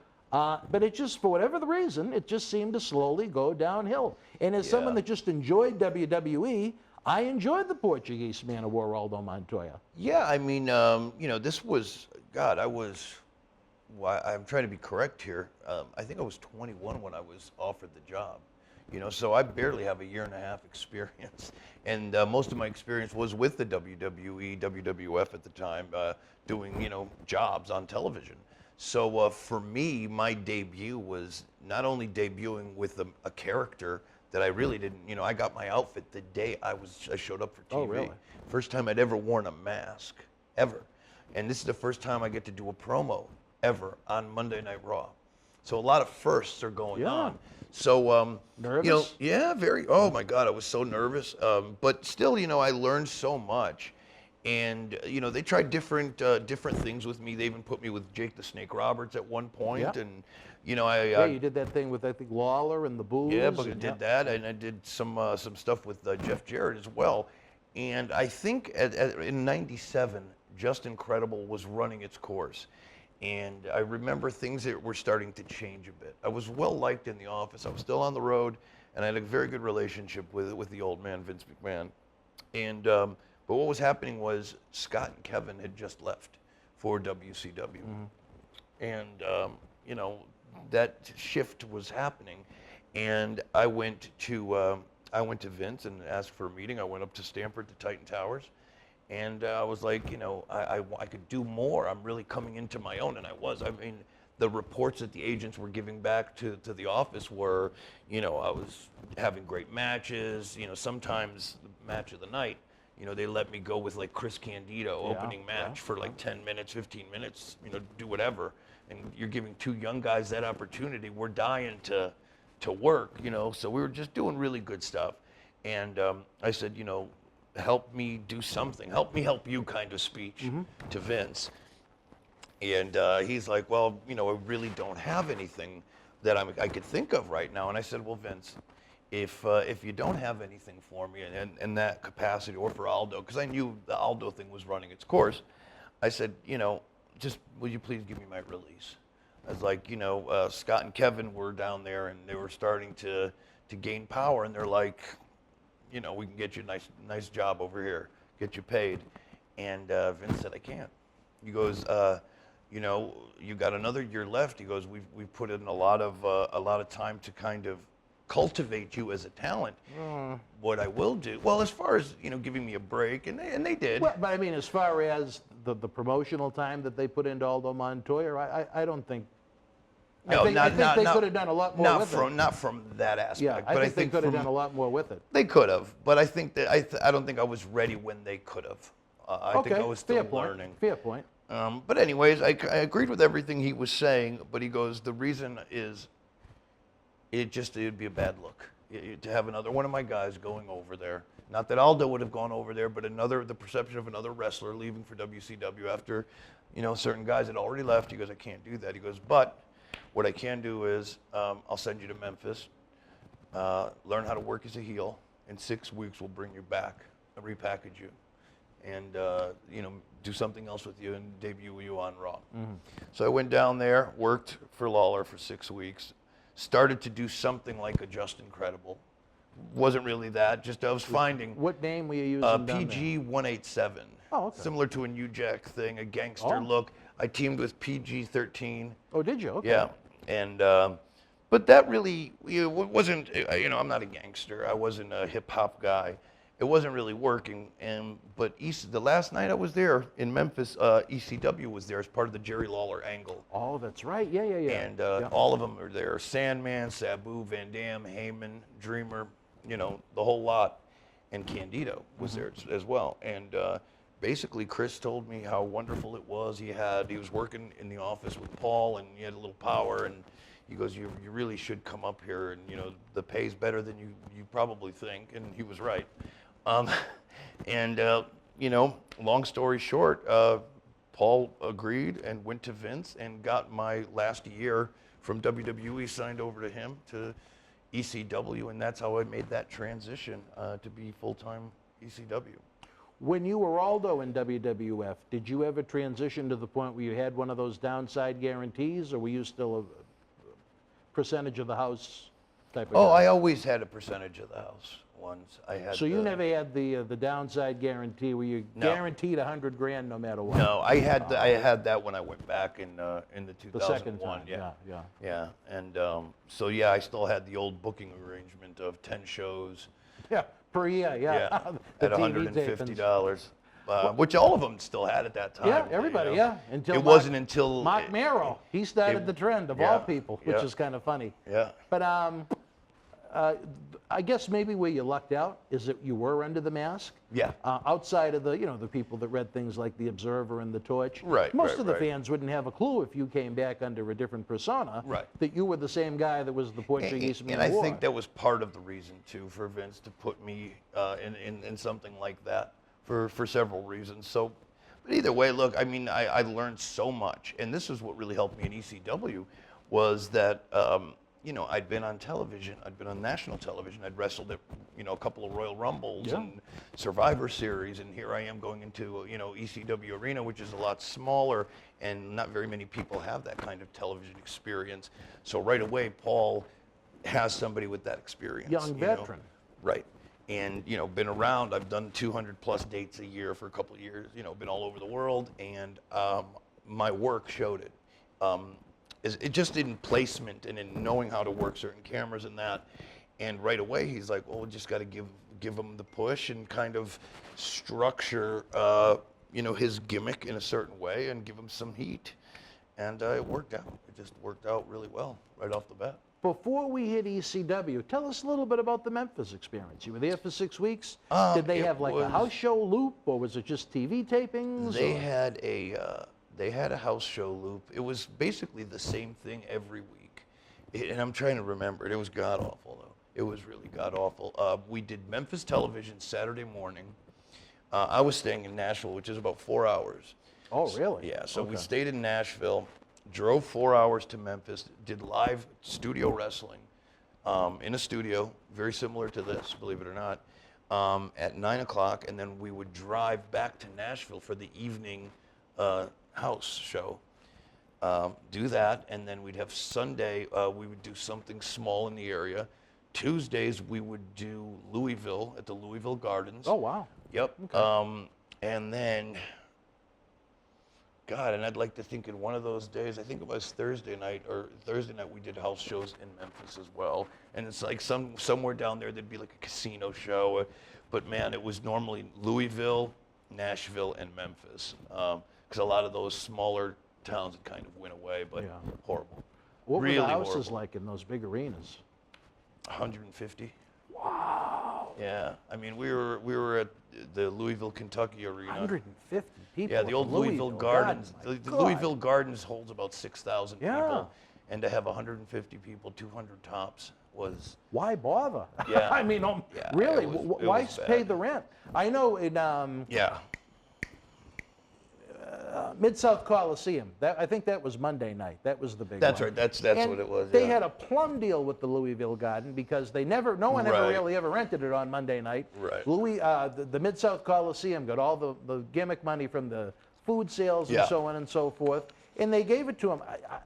I don't know where I heard this or read this, but I believe it was for like $1,000 a week. Yeah. So it really wasn't costing them that much to No. get the Mid-South Coliseum. I don't know what the deals might have been at some of those was- other it bigger was pretty arenas, bad, but though. It was I mean, pretty even bad, at the yeah. Mid-South Coliseum, 150 people, Yeah. and was Lawler still on top? Oh yeah. Really? Oh yeah. Yeah. I worked with Jerry all the time. Talk about the last of the Mohegans. It huh? really was. I mean, it was great that the territory still existed. Dwayne Johnson was there as as Cabana. What was his name? Something Flex Cabana. Flex Cavana. Yeah, he was down there. It was.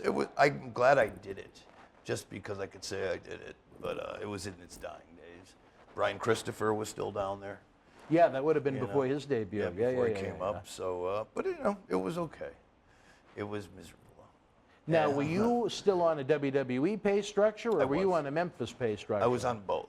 Vince was giving me a per week, which basically paid for my bills at home. Yep, okay. And then I got $40 a night in Memphis, which was, it was pretty bad. I mean, yeah, we've heard so many stories from the guys that worked that Memphis territory over the years, and just the struggles. And I remember the Nasties when they were here around Christmas time as part of the Paul Bearer Toy Drive.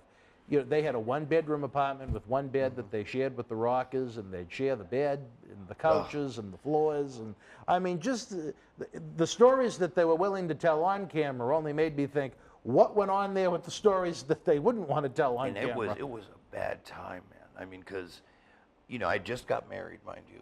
Just got married. And, during this Memphis time? Before. Just right before? Right before. Okay. So my wife comes to Memphis with me, and, you know, you know, I didn't party or anything at the time. I didn't even drink alcohol. Oh, really? Yeah, and, you know, so we're just, you know, doing these rides, trying to have fun and not to crack, like go nuts. And, you know, it was interesting, but we were sometimes like, she would be like, oh, I'm not hungry. You know, I'll just get a baked potato, and, you know, I know she'd be starving. She just wouldn't sell it, because the money that I was getting from Vince was to pay for the house back home, the car, you know, the bills over there. So we were really living on bare minimum. Bare minimum. In Memphis. And we had a rental car down there. Yeah.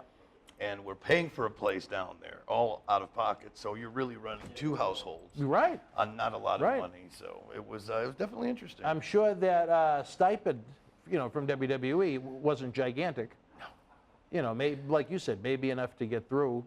It would have been enough to get through comfortably if that was just for Memphis. Right. Yeah, right. per week. If you didn't have Connecticut back at home, right? Exactly. Wow, that's tough. All right, wrestling fans, before we go to the break, any final thoughts about Memphis? Even though it wasn't a lucrative experience, do you look back at it fondly, positively? But how about this? Maybe the best experience you had, and maybe the worst experience? Probably the worst experience. No. I mean, while you were there, what was the worst thing about Memphis? This is the worst thing about it. Thing? The best thing about it was honestly just spending that time with my wife, and it has nothing to do with wrestling. Yeah, and I thought about this a lot because we still talk about it once in a while. We really got to early in the marriage. You still with the same wife now? Oh yeah, that's absolutely. awesome. Yep, that's been married 20 plus years. Congratulations. Yeah, thank you. We learned a lot about each other and what we were willing to kind of sacrifice. And she sacrificed going down there. Yeah, she certainly did. And you know, and at the end of the day, though, it helped create character inside. You know, we really, you know, and like I feel like I paid my dues. Well, I mean, that's one thing.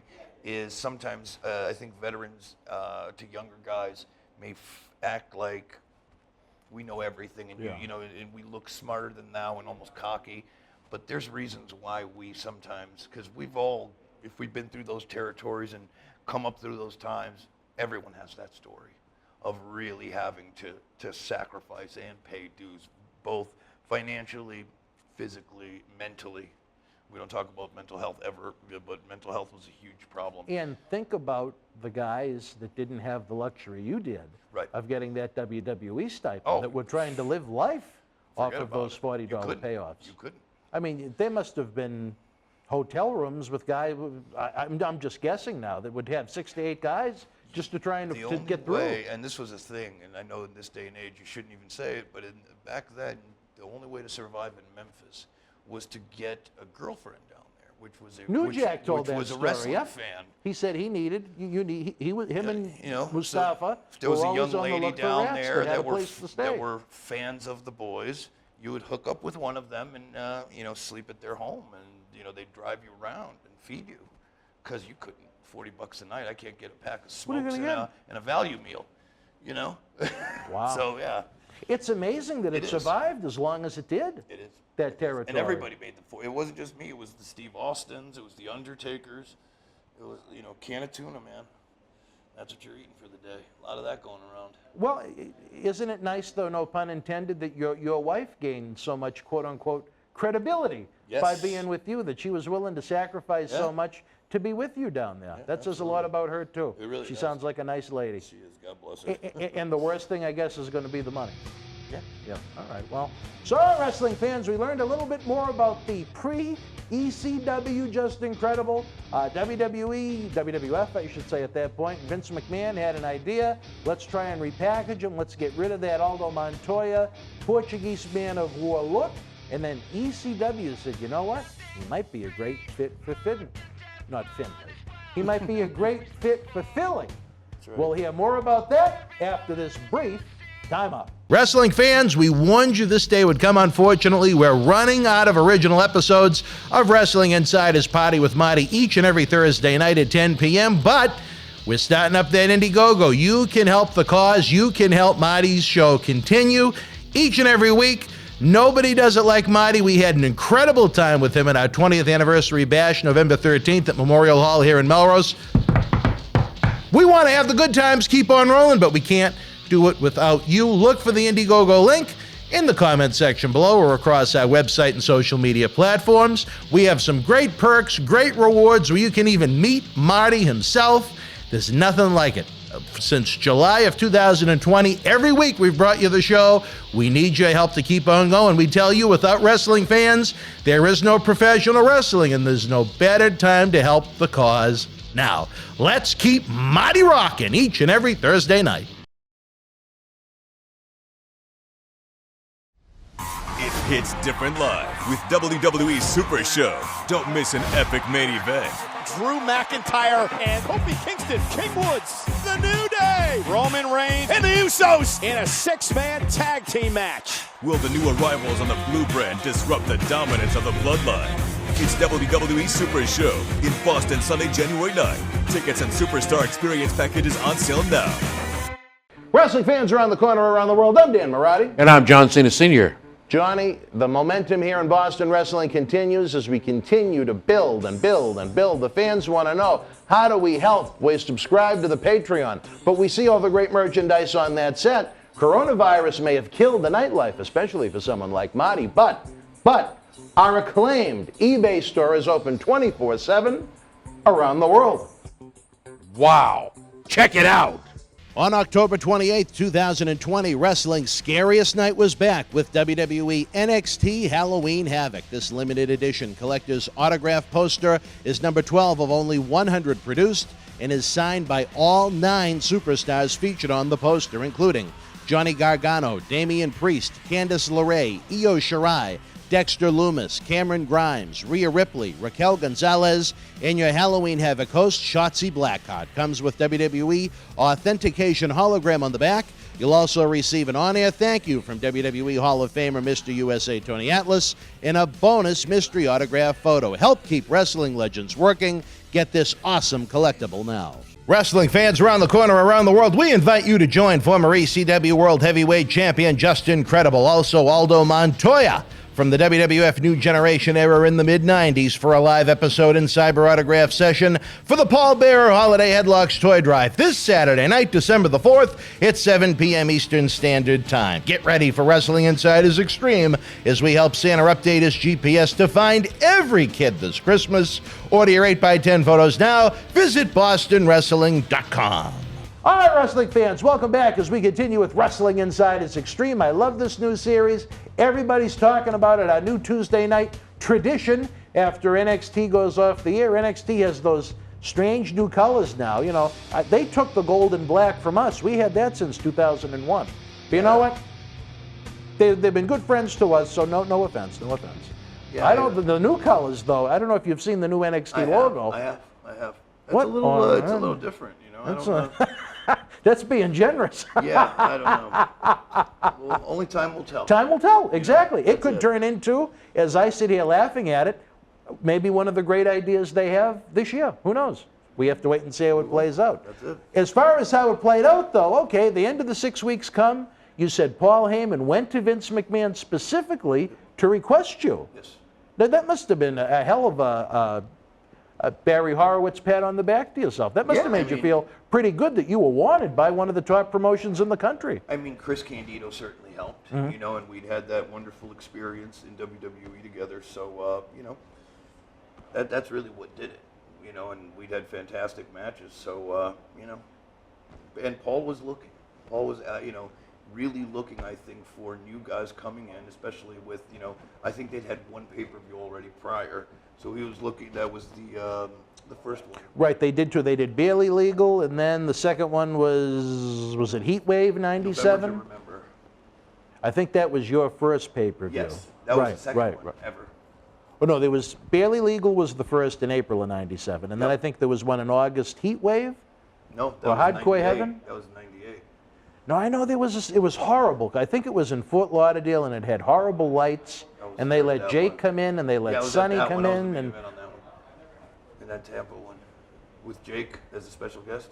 Like it came they did a million. I can't remember who it was. It was Tommy Dreamer, and they did a million run-ins. They had Sonny. They had Jake. I think Jerry Lawler was involved in some capacity.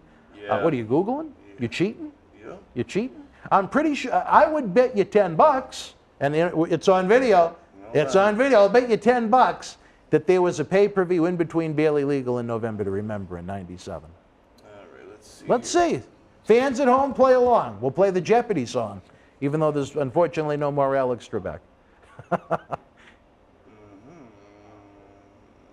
Who, for you historians out there, made a special appearance at WrestleMania 7 in Los Angeles? I was correct. There was no pay-per-view between... They had a big show as far as, like, the named shows, but as far as pay-per-view, it was November to Remember. Now, I'm going to give you the $10, but I still... Look. I don't want to interrupt the show and look, but I'm still... 100%, yes. You know when we'll find out? Because the day we're taping this, we're going to be doing our live cyber signing. All of those fans will be all over Google if we throw that challenge at them. But anyway, it was. 97? That was not a pay-per-view? Yeah, I don't think it was. Hold on, now you're going to kill me. We're talking big $10 now. All right, I don't know. In Massachusetts, that's almost a pack of smokes.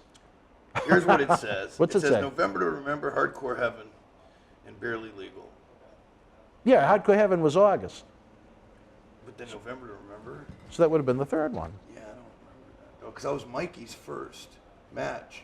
My first pay-per-view match was against Mikey. Yeah, I believe and that. I'd already debuted. And we're going to get there. I think that was November of '97. But when you debuted in August of '97 with ECW, right? And you were using that same USWA name, or was it USWA no, I when you were there? started with the Justin gimmick at that time. No, you did a couple of PG 187s. You sure? Yeah. Huh. I put a lot of research into this, my friend. I think that's what Wikipedia has, if I'm not mistaken. And I think it was only like maybe 3 or 4 times. Yeah. And then fast forward, let me see. It was against Jerry Lynn, my first appearance on TV.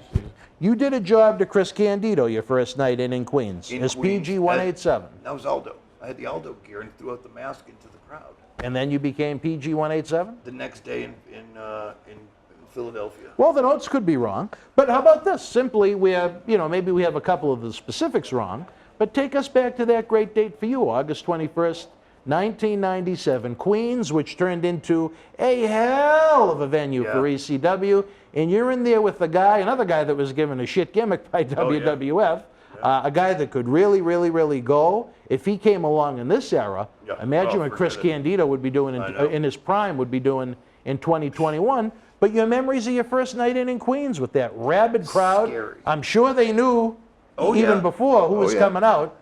These are the Meltzer and the Keller guys that are watching you. It was very scary. Yeah. Very scary because I didn't know what to expect from ECW and the crowds.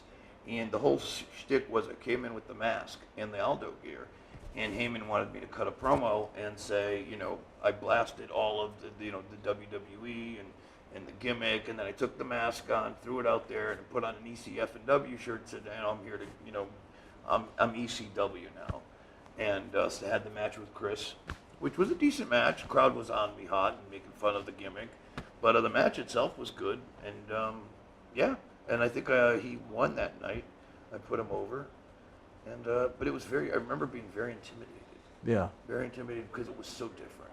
And the crowds were just so, vocal. And, it was just something different, and especially when you It wasn't a WWF atmosphere. No, and when you're used to playing big arenas. Yeah. And now they're just so on top of you. Which come to appreciate, I prefer much more now. that I'm familiar with the crowds and stuff being that close. But when you're coming from the world of the WWE, so far away, and it was like, wow, this is just bizarre. You like that hot, intimate I do, crowd yes, right on you. Yes, yeah. but at that moment I was scared to death.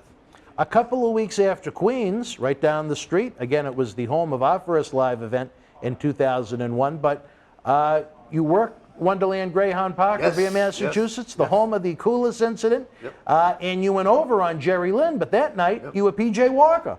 Was I? Yeah, you were PJ. So that is, wow, I guess my memory does not serve me well. Well, So, you yeah, I said guess you so. had a concussion or several, so Yeah. that's I certainly... always thought that for some reason, obviously not because that makes more sense. I don't remember where the Just Incredible came in. I'd like to find out actually. Well, where the actual, like, what episode did I debut with that name? we're going to go there in about 5, 4, I didn't know you had the information. 3, 2. September 20th, 1997, the day before my birthday. They didn't invite me down. It was As Good as It Gets at the ECW Arena.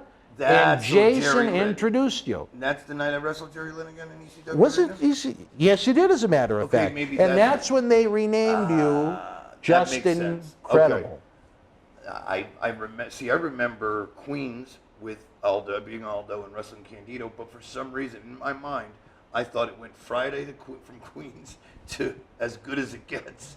Like the rest. You were about a month off, but that's all right. Yeah, you but know? that whole month was a blur in my recollection. Because I can't imagine. You know, like you Probably said, scared you were to death. going from, Yeah. you know, the Baltimore knowing what Arena was to going MSG on. to Yeah. Los Angeles Arena, and now you're in Queens, That's and you're in Yeah.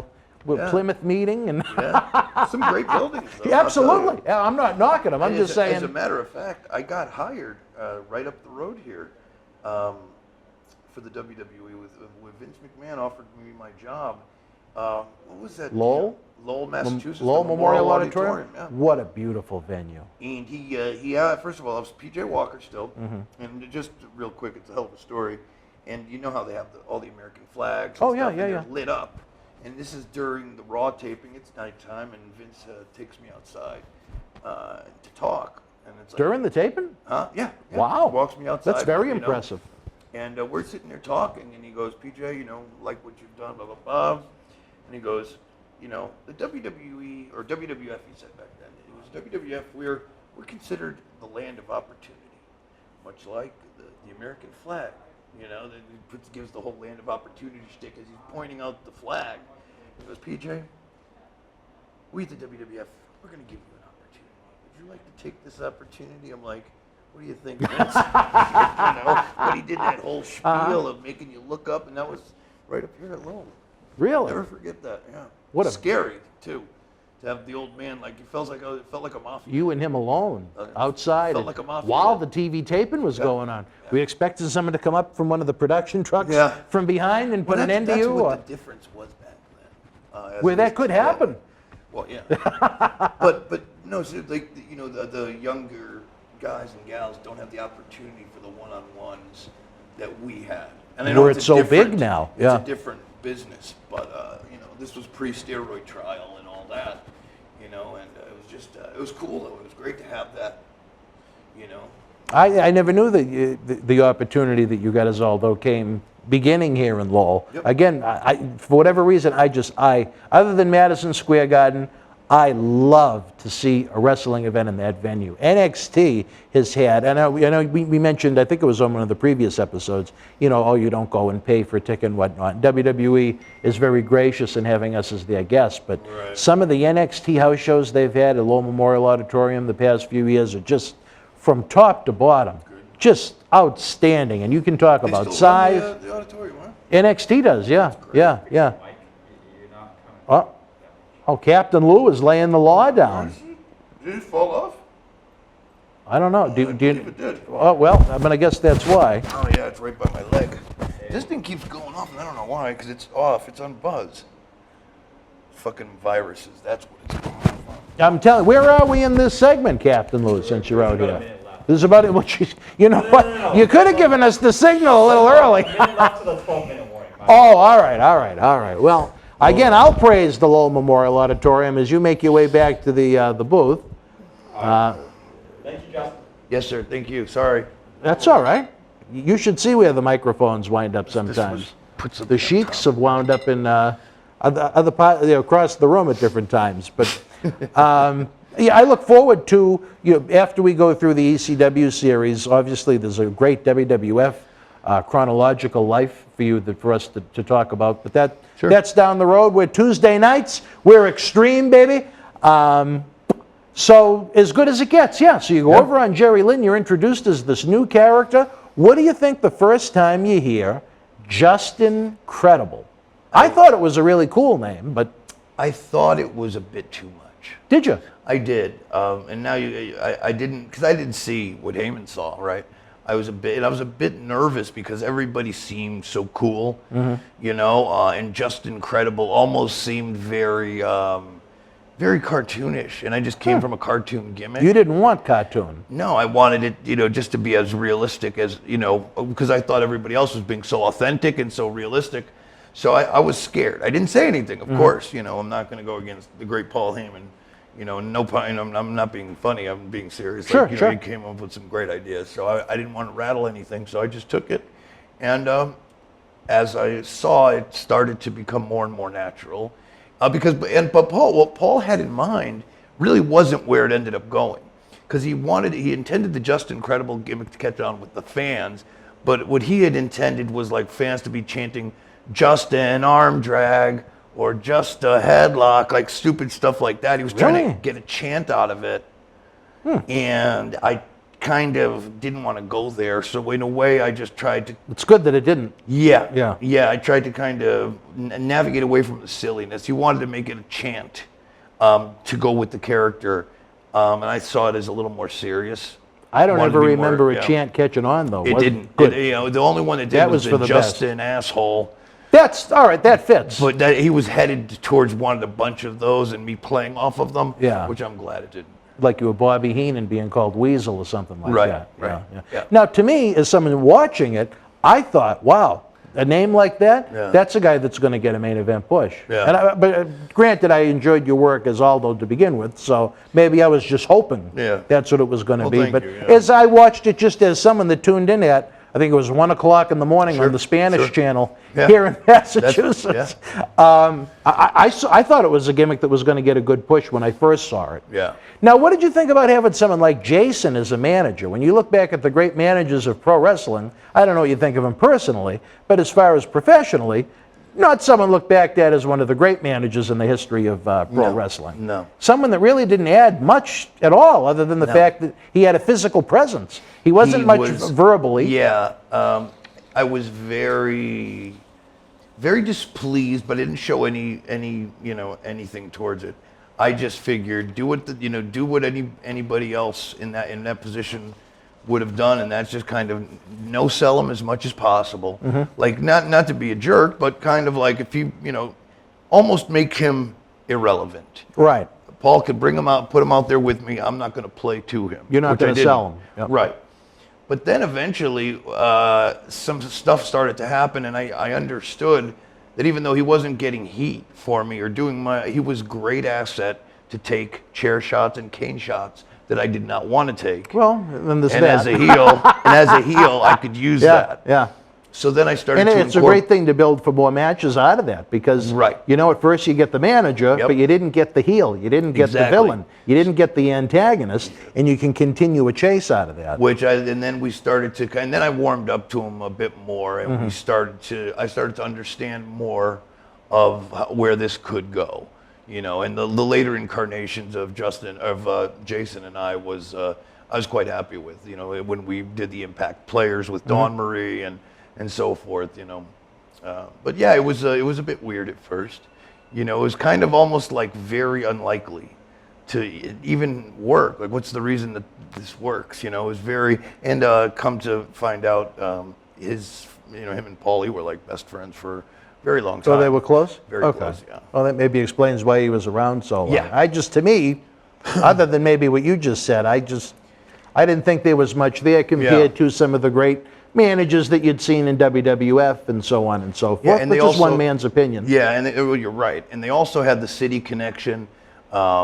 Jason and Paul knew each other from both being city guys, New York City guys, and Jason did a lot of stuff with the WWF as a jobber. I remember that, yeah. And Jason had a good body, a good physique, and a lot of guys in ECW, they were few and far between, because Jason, if you remember, was a former television champion in the early days. In the early So Paul days. kind of liked him for the silliness of the sexiest man. So, you know, we made it work as best we could. Well, it was good that, you know, that you see some loyalty and he kept him around. Yeah. You know, maybe even if he wasn't the best at what the position entailed. What were your thoughts on your theme song?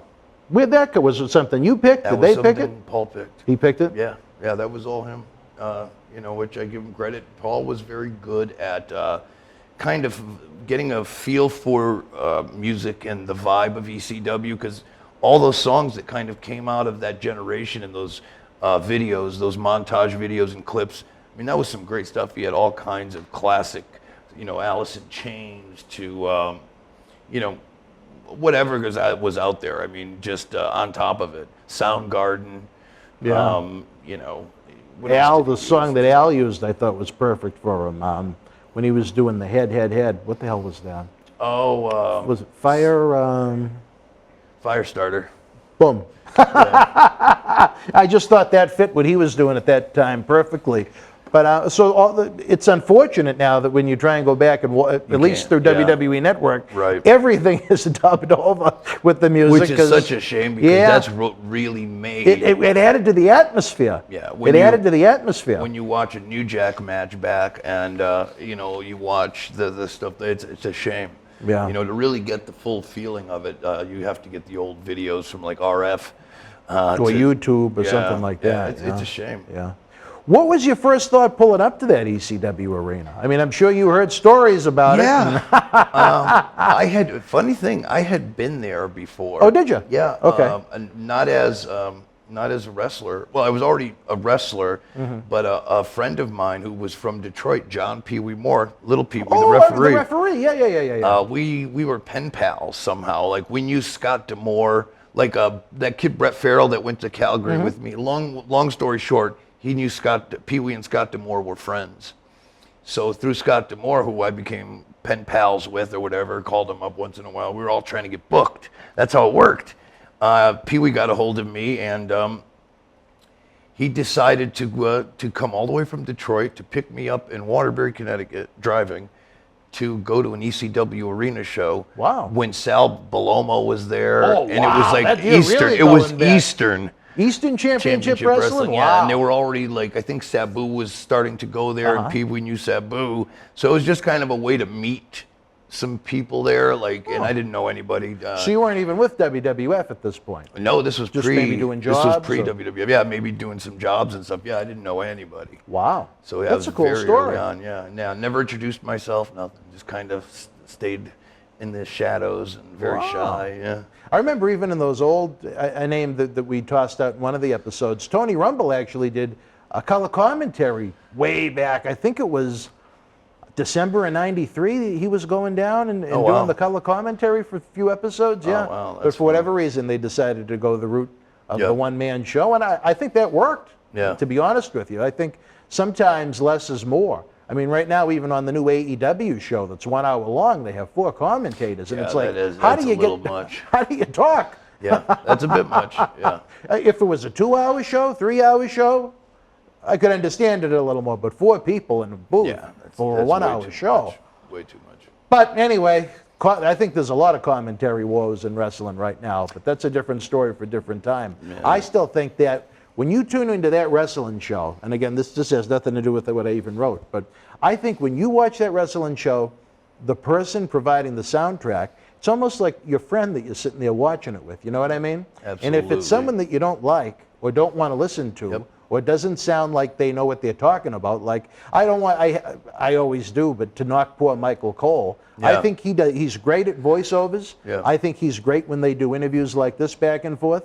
But as far as him trying to get over wrestlers, angles, moves, matches, storylines, pay-per-views, to think that anyone in that company thought Jim Ross was not superior to Michael Cole is insanity to me. It is. Because, again, I'm not trying to knock. He's a nice enough guy from when I've met him. But as far as what he does as a commentator, I don't think it's for him. Yeah, it's a shame. It's a shame because since Jim Ross being gone, I don't think they've found really a good voice. Like, I miss the days of, I loved Monsoon. Oh. Monsoon and Heenan. Even when Vince was great. I used to get a kick out of hearing Vince commentate my matches. That was ridiculous. It was so cool, and he was always so. I mean, even he just had that weird way of that white meat baby face commentating. But yeah, I think commentating, like you said, it should be that welcoming, familiar voice that kind of brings you in. It's a friend. Yeah. I don't know how much you watch a Raw, but I think the newer guy they have that came from, I think, Bellator, I think he has potential. He's not too bad. Oh, yeah, I think his name's Jimmy Phillips, but yeah, I guess he was a fan of wrestling at one point. Okay. He was supposedly, I'm not much of a MMA guy, but with Bellator, supposedly he was very good. So, knock on wood, they found someone that can bring some life back to the commentary. And I'll tell you this, I believe that hurts the ratings. If you don't want to listen to what the soundtrack is, imagine listening to a radio channel with music you don't want to listen to for 3 hours. You wouldn't do it. Sometimes also, it's not what you say, it's when you say it. And that CM Punk debut for Rampage, they brought in Jim Ross for a reason. Just the way he didn't say anything during the music and before, he waited. He waited 60 seconds before he said anything. And I don't know if a Michael Cole would have done the same or whatever. Sometimes he would have been doing that orgasm scream that he has. Ladies and gentlemen, it's CM Punk. Sometimes it's just better to let it happen. And that's what he did. And not everybody can do that or knows. I don't know if you're a Red Sox fan by any chance, but they've run into the same problem. They had a guy named Don Orsillo that was with the Red Sox doing the play-by-play for, over a decade. And then they had a guy that was from ESPN Radio that they thought would be such a great addition. Yeah. And all he does is sit there and read these boring, repetitive stats that don't even apply to what is going on in the game. It's almost like there's a Vince in his headset. Okay, tell the fans that he bats .316 on night games on Thursday after the 7th inning. And it's like, who gives a fuck? Right. The guy, Jerry Remy, who's kind of a local legend, him and Don Orsillo were just a magical team together in this pundit's opinion. But unfortunately, fans, we are running out of time. Much like the live event we were talking about, this is as good as it gets. It's Wrestling Insiders Extreme every Tuesday night after WWE NXT. The good news is, even though we got to go now, he is going to be back with us next Tuesday night. We thank you so much for tuning in. If you're watching during the live premiere, send us your thoughts. Share your thoughts. The Super Chat is open. Again, that helps us keep the lights on. If you're not watching us live, again, I tell you, I may come to the house, even though I got the cane. But leave your comments in the comment section below. If you had fun, give us a thumbs up. Subscribe to the channel. It's free. Let's keep growing what we're doing so we can give more wrestling greats the opportunity to come to this studio, share their stories with you, their experiences, and keep wrestling legends working. I know Marty gets offended sometimes when I use that phrase. He goes, I don't want people thinking I'm destitute or whatnot. But you know what? At the end of the day, if you're not under a full-time WWE contract or a full-time AEW contract, most likely you could be in a better financial position. Could use the word. There you go. All right, for our new partner in crime, Just Incredible, I'm Dan Marty. We'll see you next Tuesday night at 10 o'clock. Be healthy, be well. Good night from Boston. Wrestling fans, we warned you this day would come. Unfortunately, we're running out of original episodes of Wrestling Insiders Party with Marty each and every Thursday night at 10 p.m., but we're starting up that Indiegogo. You can help the cause. You can help Marty's show continue each and every week. Nobody does it like Marty. We had an incredible time with him at our 20th anniversary bash, November 13th at Memorial Hall here in Melrose. We want to have the good times keep on rolling, but we can't do it without you. Look for the Indiegogo link in the comment section below or across our website and social media platforms. We have some great perks, great rewards where you can even meet Marty himself. There's nothing like it. Since July of 2020, every week we've brought you the show. We need your help to keep on going. We tell you, without wrestling fans, there is no professional wrestling, and there's no better time to help the cause now. Let's keep Marty rocking each and every Thursday night. Wrestling fans around the corner, around the world, I'm Dan Marty. And I'm Mr. USA WWE Hall of Famer Tony Atlas. The road to WrestleMania has begun. Wrestling fans are looking to add to their man caves. You got to see what we have in the eBay store. Check it out. As the Demon, he became the first WWE Universal Champion at SummerSlam 2016. Here's your chance to own this limited edition collector's autographed art print, personally signed by Finn Balor, one of only 50 made, direct from our friends at WWE. Also signed by original artist Rob Schamberger. Help keep wrestling legends working. Get this awesome collectible for your wrestling collection now. Wrestling fans around the corner, around the world, we invite you to join former ECW World Heavyweight Champion Justin Credible, also Aldo Montoya, from the WWF New Generation era in the mid-90s for a live episode and cyber autograph session for the Paul Bearer Holiday Headlocks Toy Drive this Saturday night, December the 4th at 7 p.m. Eastern Standard Time. Get ready for Wrestling Insiders Extreme as we help Santa update his GPS to find every kid this Christmas. Order your 8x10 photos now. Visit BostonWrestling.com. All right, wrestling fans, welcome to another Wrestling Insiders Extreme. Hope you enjoyed NXT tonight in whatever version it was presented in. I'm very happy to be joined by the latest member of the family, Mr. Justin Credible himself. Some of the episodes we've produced already, I think, are incredible. Great stories, well-spoken. I don't want to put you over too much. But, then everybody's going to want you. Be hard to get. They'll all take you. Yeah, well, I'm happy to be here. This has been a fantastic experience. Thank you for having me back. Well, we want to have you on a regular basis. It'd be my honor. Hopefully, before you go today, we can figure something out. But All anyway, back to As Good As It Gets. It was a hot night in ECW. I know that building could be quite hot in the summertime. Oh, yeah. It's an understatement.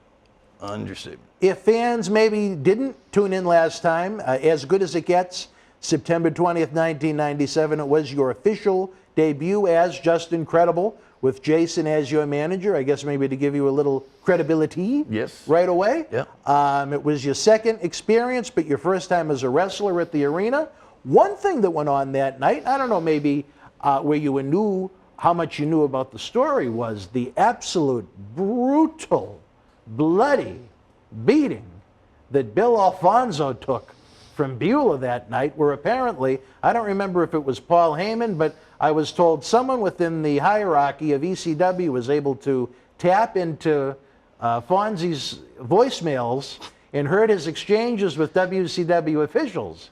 And Beulah beat the ever-living fuck out of him in one of the great bloodbaths of the 90s, if you like blood. I remember that night. Was, I'm guessing my buddy over there, Phil, saw it. That was crazy. Yeah. And it saved his job. Because he was, from what I was told, he was supposed to be done after that. But he did so well. I never heard that part. That's funny. No? Oh, really? I never heard that part, but I'm sure now that makes more sense, and I'll tell you why. This was Bill Alfonso's first time really doing that, where he got color for AK blading for Beulah McGillicuddy, and he used a box cutter.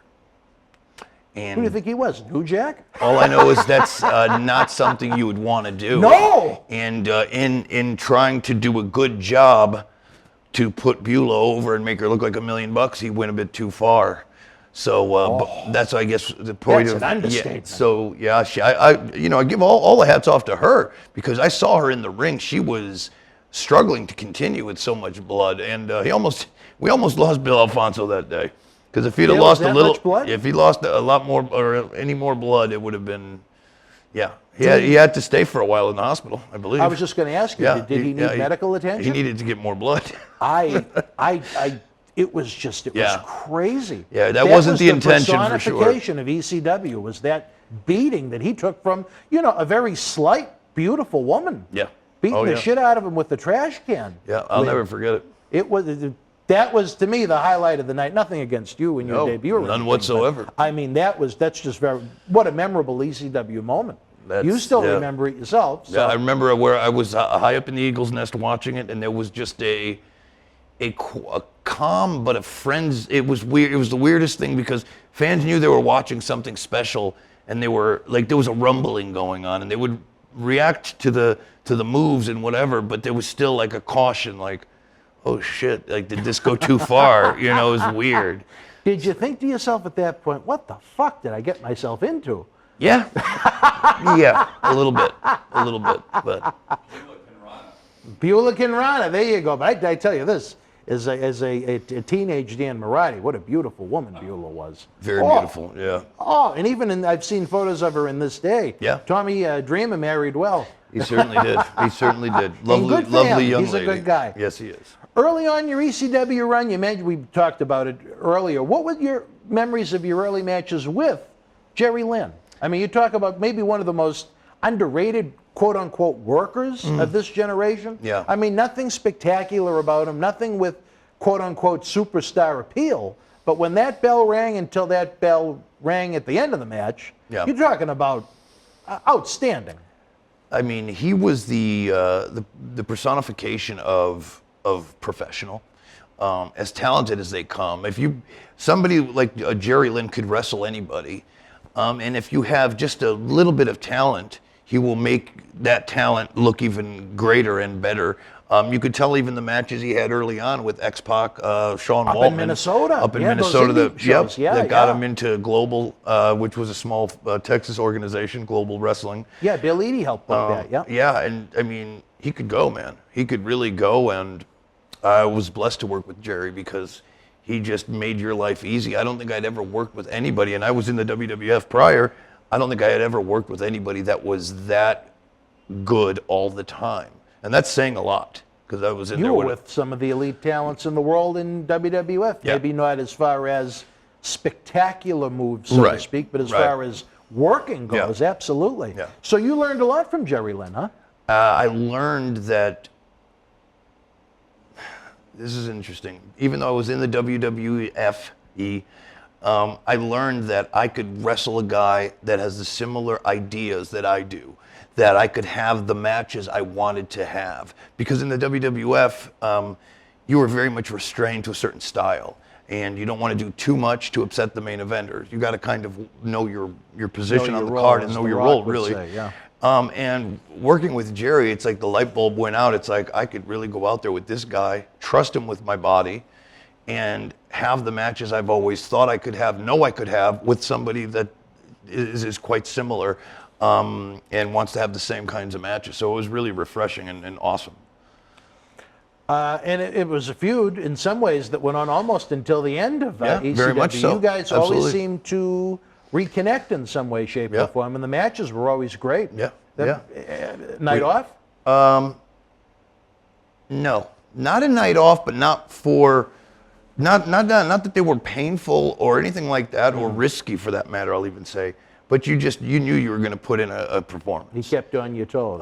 That, and the risks we would voluntarily take, and the cardiovascular, and the amount of time we would put in was extreme, no pun intended. So yeah, I mean, it was a night off because you knew at the end of the day you were going to be safe and you were going to walk out of there as you came in, which is what every wrestler is supposed to do. So. Do you think if Jerry Lynn in 2021 was at his peak, he would have become a much bigger star than he is? Oh, than he was absolutely. due to the style Absolutely. that is much more popular now? Absolutely, without a doubt. He was too early. He was ahead of his time. Yeah. I mean, WWE had him even after ECW. And what did they do with him? And he was there for a cup of coffee, and he won the light heavyweight title that they had for a cup of coffee. Exactly. So yeah, shame is on. They lost really. Even right, exactly. You talk about WWE's loss. I think it was a Sunday Night Heat match that I talked to different people in the office about different things with live events still to this day. But I guess he had a match for Sunday Night Heat with Rob Van Dam. Yes. And they let them go about 15 to 20 minutes. Yep.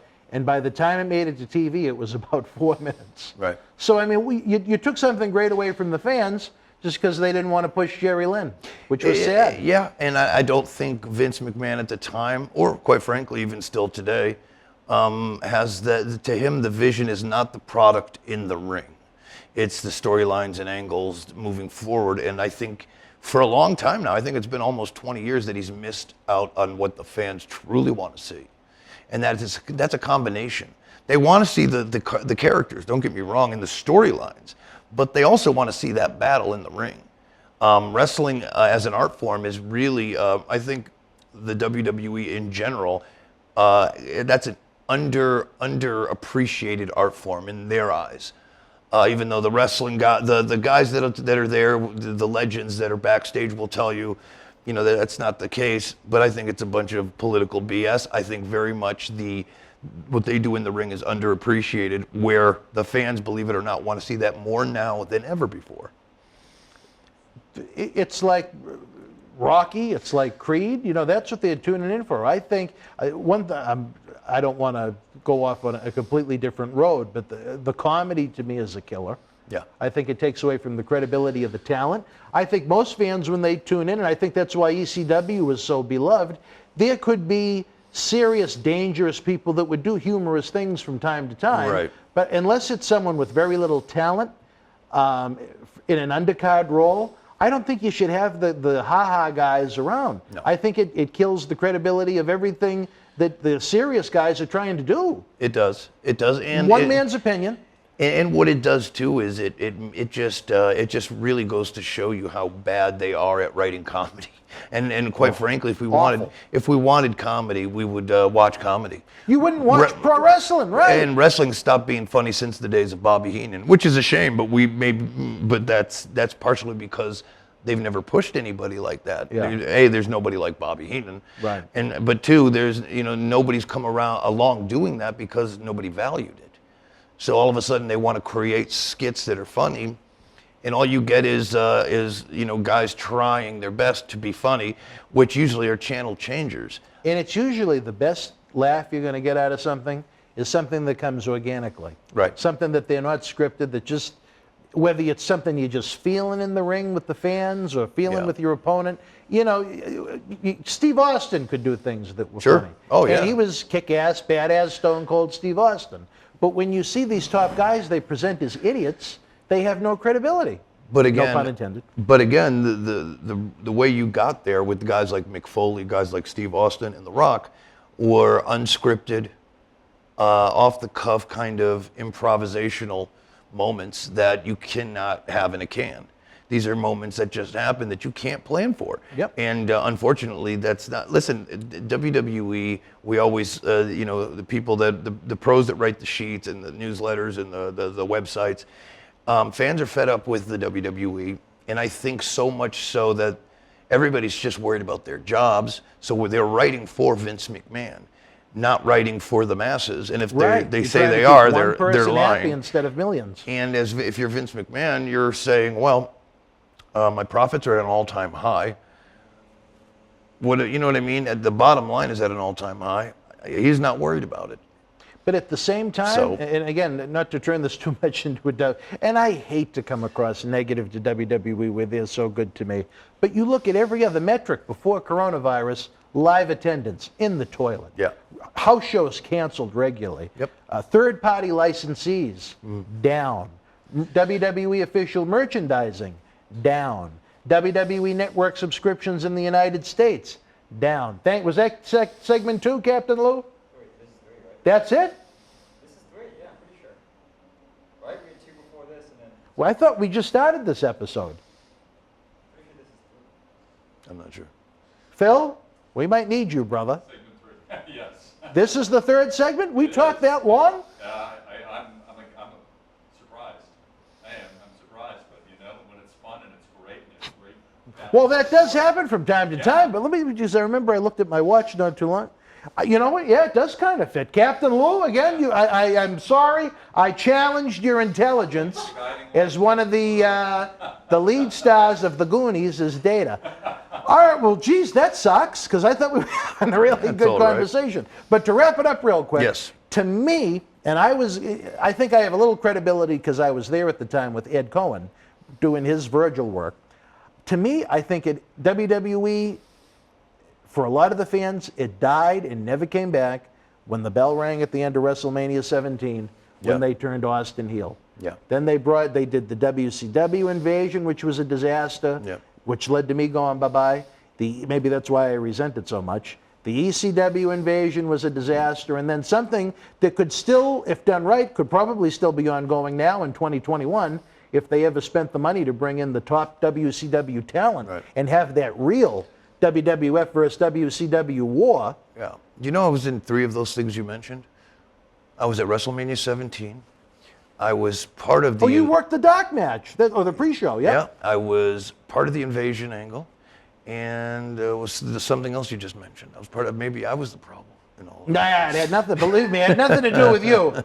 But I mean, other than that one little blip when they went with the year with JBL and Triple H as heel champions, and then they went with Batista and Cena at WrestleMania 21, because I went with Sheiky Baby to go into the Hall of Fame for that.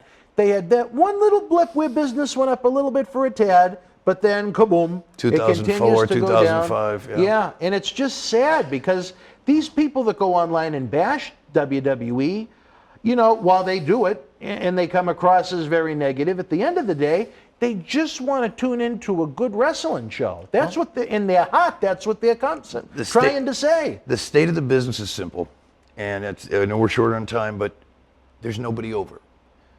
That is the reason, and it's not that they don't have talented main eventers. It's nobody's over. And Austin has said this in the past.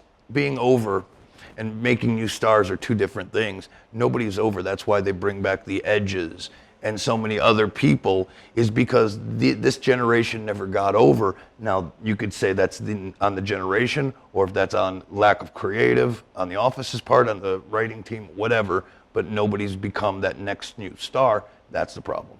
I think McIntyre turned into a disaster because I was at the Rumble in Houston when they did a magnificent job. I don't know if you ever saw that, when he eliminated Brock Lesnar, and Lesnar literally laid on the floor for minutes selling for him, and McIntyre was just staring at him. And I mean, that was one moment where they had a chance to make a new star, and then the virus happened. Yeah. He wound up winning the title in a warehouse. His title defenses were in a warehouse or on what did they call Raw and SmackDown? Thunderdome. Yeah. So to me, I would have never taken the belt off of that guy until you had fans again. Well, to gauge, is he someone that can be a star, or is he someone we can really make the face of the company? But as of right now, like you said, I don't think he's over at all. Before we go, the 2 champions right now, who I think are 2 credible champions, no pun intended, but I mean, I think Roman and Lashley are 2 guys, at least they look the part, they work the part. They but do. Would you consider them over? I can't stand to look at them. Really? Why is that? I feel like I've seen it all done. They've been there, done that. There's nothing intriguing about any of them. Just nothing catches on. And again, Bobby Lashley in his mid to late 40s. Not a young guy. A lot of guys are on the wrong side of 40. I'm 47. I'm not saying that that's a bad thing, but you've got to remember the reason nobody, guys, Undertaker went too long, and it's not Undertaker's fault. He's got a special gimmick, but where's that other generation of guys that 10 years, 15 years, no new guys have gotten over? I don't want to hear the brass ring speech, because I know very well what happens when you go for it. It doesn't exist. They do what they want. When something that you do is considered scripted, I could write up a story right now, come into Monday Night Raw and beat up Roman Reigns and come out looking like Superman. I don't know if it's going to work or not, but you got to try. Somewhere along the lines, you're going to have to try and shake it up. And I couldn't, like SummerSlam, everybody thought it was so great. And look, I love John Cena. I love Roman Reigns as far as talents, but I just can't stomach to watch any of it. I can't. Bad taste in my mouth. It's tough. It's sad. And again, it's not that we want to knock WWE. No, not at all. We would love to sit back in our recliners or in our sofas at home and tune into a show that we enjoy again. I do a weekly podcast for Vince Russo's network. Oh, do you really? Yes. Okay. Me and this gentleman, we do a review show for AEW. Drops on Fridays. And so I watched every episode. I bury it constantly. You're talking AEW now? But hear me out. Okay. About moves. I just wanted to make yes, sure. AEW Dynamite. About certain move sets, and this one could do better, or this one. But at the end of the day, I love watching the show, and I prefer it because it seems fresh. It doesn't seem like I don't know. It pops off differently. Something is unique about it. I feel like I'm watching something live. It has a very old Nitro feel, when it first Yes. started to pop. Yes, yep. And what I've watched from Raw just feels like it could be any episode from the past 15 years. You could run a rerun. And I couldn't And tell no one the would difference. know the difference. And that's why. And what I'm trying to say is I don't like a lot of the guys, or I'm not really that fond of them. And some of the moves could be better or crisp, or like they could tighten it up. They could but sell. I still They'd that sell, too. But I enjoy it a lot more as a 2-hour experience. And I can't stomach a 3-hour Raw. No, I think with AEW, when I watch it, I think you get 2 or 3 really killer segments each week. Yes. And then what takes away from it for me is that they throw some guys and girls out there that don't belong on national TV yet. They bookend the shows very well. They open the Yes. shows very well, and Yep. they finish them usually very well. And sometimes in between, anything can happen. But nonetheless, though, I still prefer that experience because I still get that feeling that Raw used to give me as anything can happen. And in the WWE, unfortunately, nothing ever does. It's interesting, like you said, it's new, it's fresh, it's fun. Yeah. It gets fans buzzing. People are actually talking about that. Yeah. And 2021, before we go, I'm getting all worked up now. I'm moving. I'll ask your opinion. Is there any other promotion that has momentum in the upward way? I can't see anyone saying that about Ring of Honor. I mean, that barely has a pulse. Nope. Impact Wrestling, we don't get it up here, at least where I get my cable. But I'm told it's improved a bit. But, I mean, is there anyone really going out of their way to talk about TNA or wanting to go and see it? WWE is about as flat as it gets, despite their record-making profits that they have. Yep. But, I mean, other than AEW is the promotion that people are talking and buzzing about. The last thing I'll say, and I know we got to go, is it's not about the creative. It's also about they know that Raw's not going to do anything. So it's business as usual, and at the end of the day, they're just going to go back to what we always get, and that's the problem. And that's the sad thing. All right, the one thing I never get is, though, when the fans attack WWE online, if it was me, if I was going to sit there and do that, why not tweet at Fox and USA, who are paying the big money for these shows that they don't like? Yeah. If anyone is going to encourage WWE to change things, it's going to be the ones that are paying the bills. You know what I mean? That's right.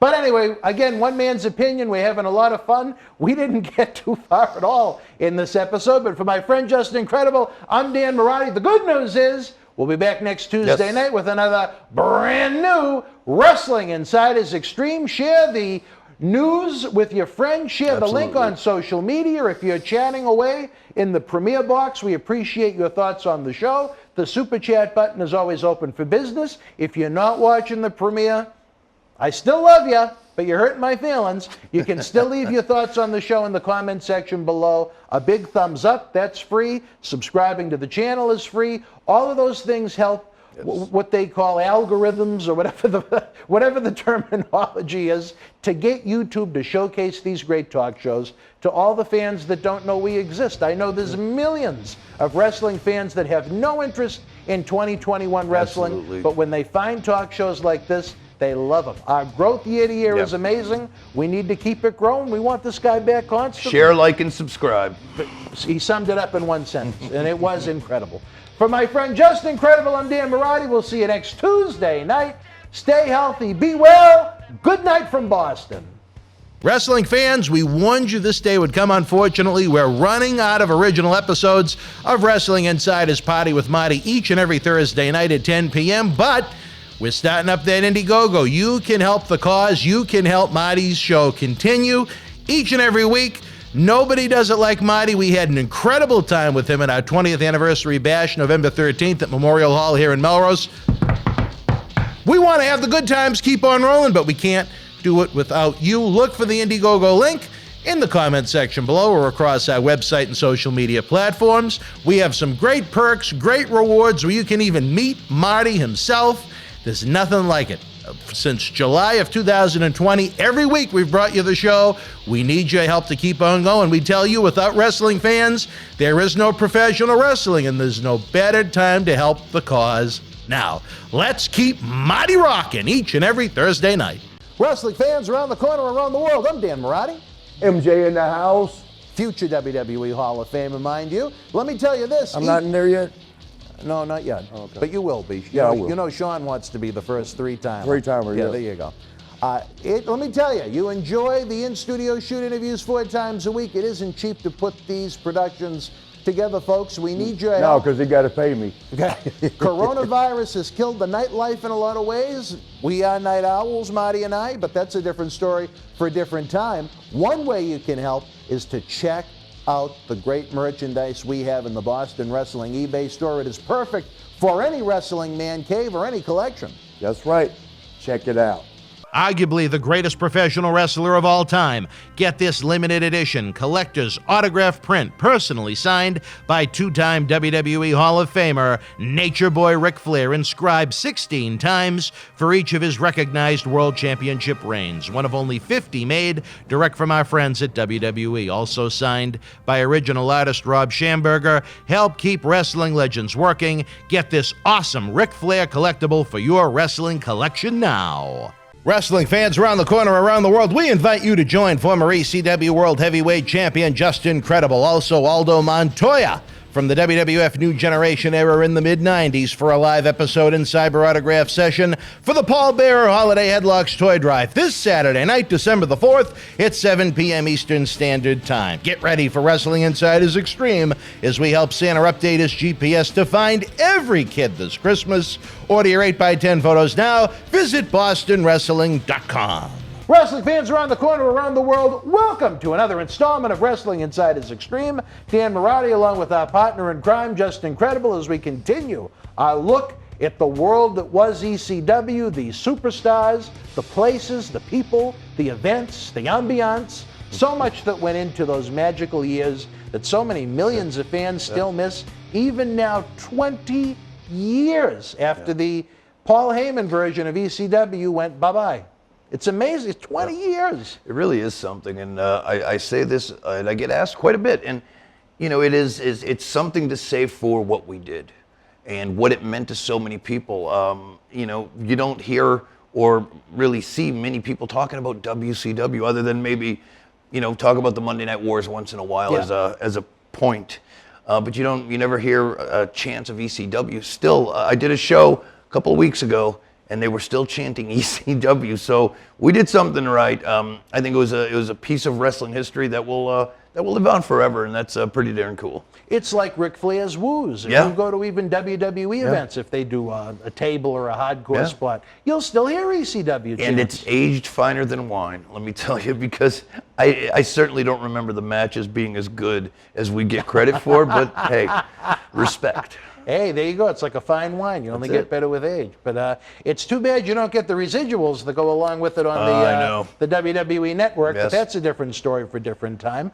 We talked about the great series of matches you had with Jerry Lynn when you were a newcomer to ECW. A couple of other guys we did not mention, one of whom is an MWF original. He competed on our first few events at Wonderland Greyhound Park. He was kind of a youngin' at that point, kind of breaking in, the cousin of Taz, Chris Chetty. Yeah. Any memories of working with Chris Chetty? Oh, a lot of them. I loved working with Chris Chetty. He was a great kid, great young man, trained well at the ECW dojo, and Taz was one of the guys training over there. And that's one thing I love about the way, and we talked earlier about training and getting into the business. A lot of kids get everything handed to them. In those days, speaking about Chris Chetty and guys that came from the ECW school, another one, Danny Doring had come from that school. I didn't know him quite as well. Roadkill as well, the big bearded guy. So you know, he was just a phenomenal guy, a good-looking kid, and had a great, unique style, because he was a great amateur wrestler, which a lot of people don't know. I didn't know that. No. And he could do some acrobatics, and I loved working with him. Actually, we had a couple of matches when I was ECW champion. I defended the title against him. Did you? And at a couple of house shows that a lot of people probably didn't see, but nonetheless. Wait. In this show, we may get to it. Who knows? Yeah, we never know. Why do you think he didn't really go anywhere? I don't know. Because I thought he had it. You know? Yeah, I don't know. He wasn't a great promo. No. But in the ring, I mean, he just continued to get better and better and better and better, year in and year out. I mean, he did some great stuff with Nova towards the end of the ECW era, and just never wound up in WWE during that ECW takeover invasion. And just never went anywhere. He wound up working with us. I think... And I really liked him. Yeah, he had a lot of potential. I think he had the injury bug a little bit. Did he? In the later years of ECW, but he was still a young man. And when the WWE didn't pick him up after 2001-ish, I think because he was a family man, he had a pretty large family of young kids. I think he kind of saw the writing on the wall. And then definitely in 2005, I think he was there for one of the one-night stands, but didn't get re-signed. I think he was actually sitting in the front row. Was he? Something, yeah. There were talks of probably bringing him in, but when that didn't happen, I just think that was he kind of and God bless him. Sometimes you got to do what you got to do. If you're happy and you're able to take care of your family, what more can you really ask for, right? So I think that was a lot to do with it, because really, if you think about it, a lot of us. I always put it this way. In 2000, and this changed my career, and we'll talk about this hopefully not too long, because I don't want to, but in 2001, there were 3 wrestling companies. Roughly, all 3 companies employed probably around 300 professionals full-time, men and women. All of a sudden, fast forward 2001, WCW and ECW are under the umbrella of the WWE. Within weeks. Within weeks. So I would say a good 200 of those full-time jobs disappeared, including pushes and the way promotions had set you up for storylines, etc. I was lucky enough to have jumped right over to WWE and teamed with X-Pac. But for a lot of men and women, they didn't get that opportunity. And it took almost a decade of displacement. A lot of people left the business. A lot of people hung around and worked on the fame they got in the past. But a lot of people, we talk about trajectories and not getting over. Just incredible if he'd have stayed in ECW 2001 and maybe would have continued on that trajectory, and if there was another company in 2004, 2005, maybe that guy would have been a different player in the game. I think that had a lot to do with it, because all over the place now, names and strategies and gimmicks were all over the place. So I think that moment in time hurt a lot of people's careers, hurt mine definitely. Absolutely. And hurt a lot of other people's as far as, just simple storylines and getting people over. I mean, I had if you really think about it, the long-term 5-year plan, as Heyman calls it, was to, at the end of the day, execute me and Van Dam as a super match. And I'd never touched Van Dam in ECW, ever. We never once touched in the ring. You never got to that mega pay-per-view match. And that was supposed to be him and I, and me dropping the belt to Van Dam. And so, there was a lot of those things going to happen in the future that never got to play out. And you could say that probably happened in WCW as well. So sure. A lot of people's careers and a lot of wrestlers' futures were skewed by what happened in those years. And I don't think they ever fully recovered. And then that's Vince too, was all over the place with bringing in the invasion angle, and then relaunching ECW, then kind of having that be all over the place, never focusing on really his own brand of stars, really going all over the place, trying to bring guys in. And those shows, those like where they found Mike the Miz on those reality shows, Tough Enough and all that stuff. Nobody really organic that was 6'5", like we talked about, 300 pounds and looks the part, is former pro athlete, somebody that can go. It was all these ragtag groups that they tried to push, and that's why we never get that legitimate star that this business has needed for a long time, and why the old guys, the greats of the business, like the Edges and the Christians and the Undertakers, have always needed to come back. It's desperation. Yeah. Even Goldberg. I mean, yeah. So for all of his, he's obviously at 54, he's slowed down a bit. Yeah. But when he comes out, he still looks like a badass man that he can still kick looks the shit the out part. of He still looks the part. He can get the job done. But at the end of the day, he's good for that. He's good. But I think fans are so smart now. We know very well that that's what he's going to do, and WWE has got to do better. And it's not because of me. I don't mind to see him. Like I said, it's cool. He still has that look. But if the fans know, because nowadays they know everything, it's not enough anymore to really do that. And I think they're doing the fans a disservice, because more now than ever, in the 2000s, early 2000s, even late 90s, you knew the internet marks were there, but you didn't. Not everybody knew everything. There was still a large number of people that did not read the internet. Mm-hmm. Now, I would argue that most people that go to those shows at some point will mess around and look at some little website because they dig it, if you right? Use They're fans. Facebook, or if you use Twitter, you're going to come across it by accident. By accident, right? Right. So I think WWE underplays that as being impactful, and they've got to find a way to kind of look. AEW was brilliant at pretty much telling the world that CM Punk's going to debut at the Chicago United Center, but not actually Not saying a peep. But everybody knew. They let the fans do it. And the fans are going to be the ones that are going to dictate this next movement. And it's the first time in a very long time where a company other than WWE has actually had real momentum. And isn't it sad that with every resource that TNA had, they flushed it down the toilet? Yeah. They should have been the AEW momentum growth, as we mentioned. I mean, look at everybody that they signed and brought in. Jeff Hardy was selling as much merchandise as John Cena when he left. Yeah. Luckily for WWE, where about a month after he left, he ran into that scandal where he was arrested and they found all the drugs and the steroids at his house. But that wouldn't have been a good look for WWE. Yeah. But it's seriously, at that time, that was one of the hottest wrestlers on the planet showing up with Hogan, with Sting, Flair, Booker T, Kurt Angle. I everybody. mean, Bubba Ray Dudley was how do you hot. flush that down the toilet? I don't know. On top of the great independent talent they were grooming. Yeah. Joe and AJ Styles and Christopher Daniels. The ratings, Chris they actually Sabin. had good ratings. The They ratings were were in like 1.5 million people they were doing it quite a too. while. They were doing twos. Did they go up for to Spike? that high?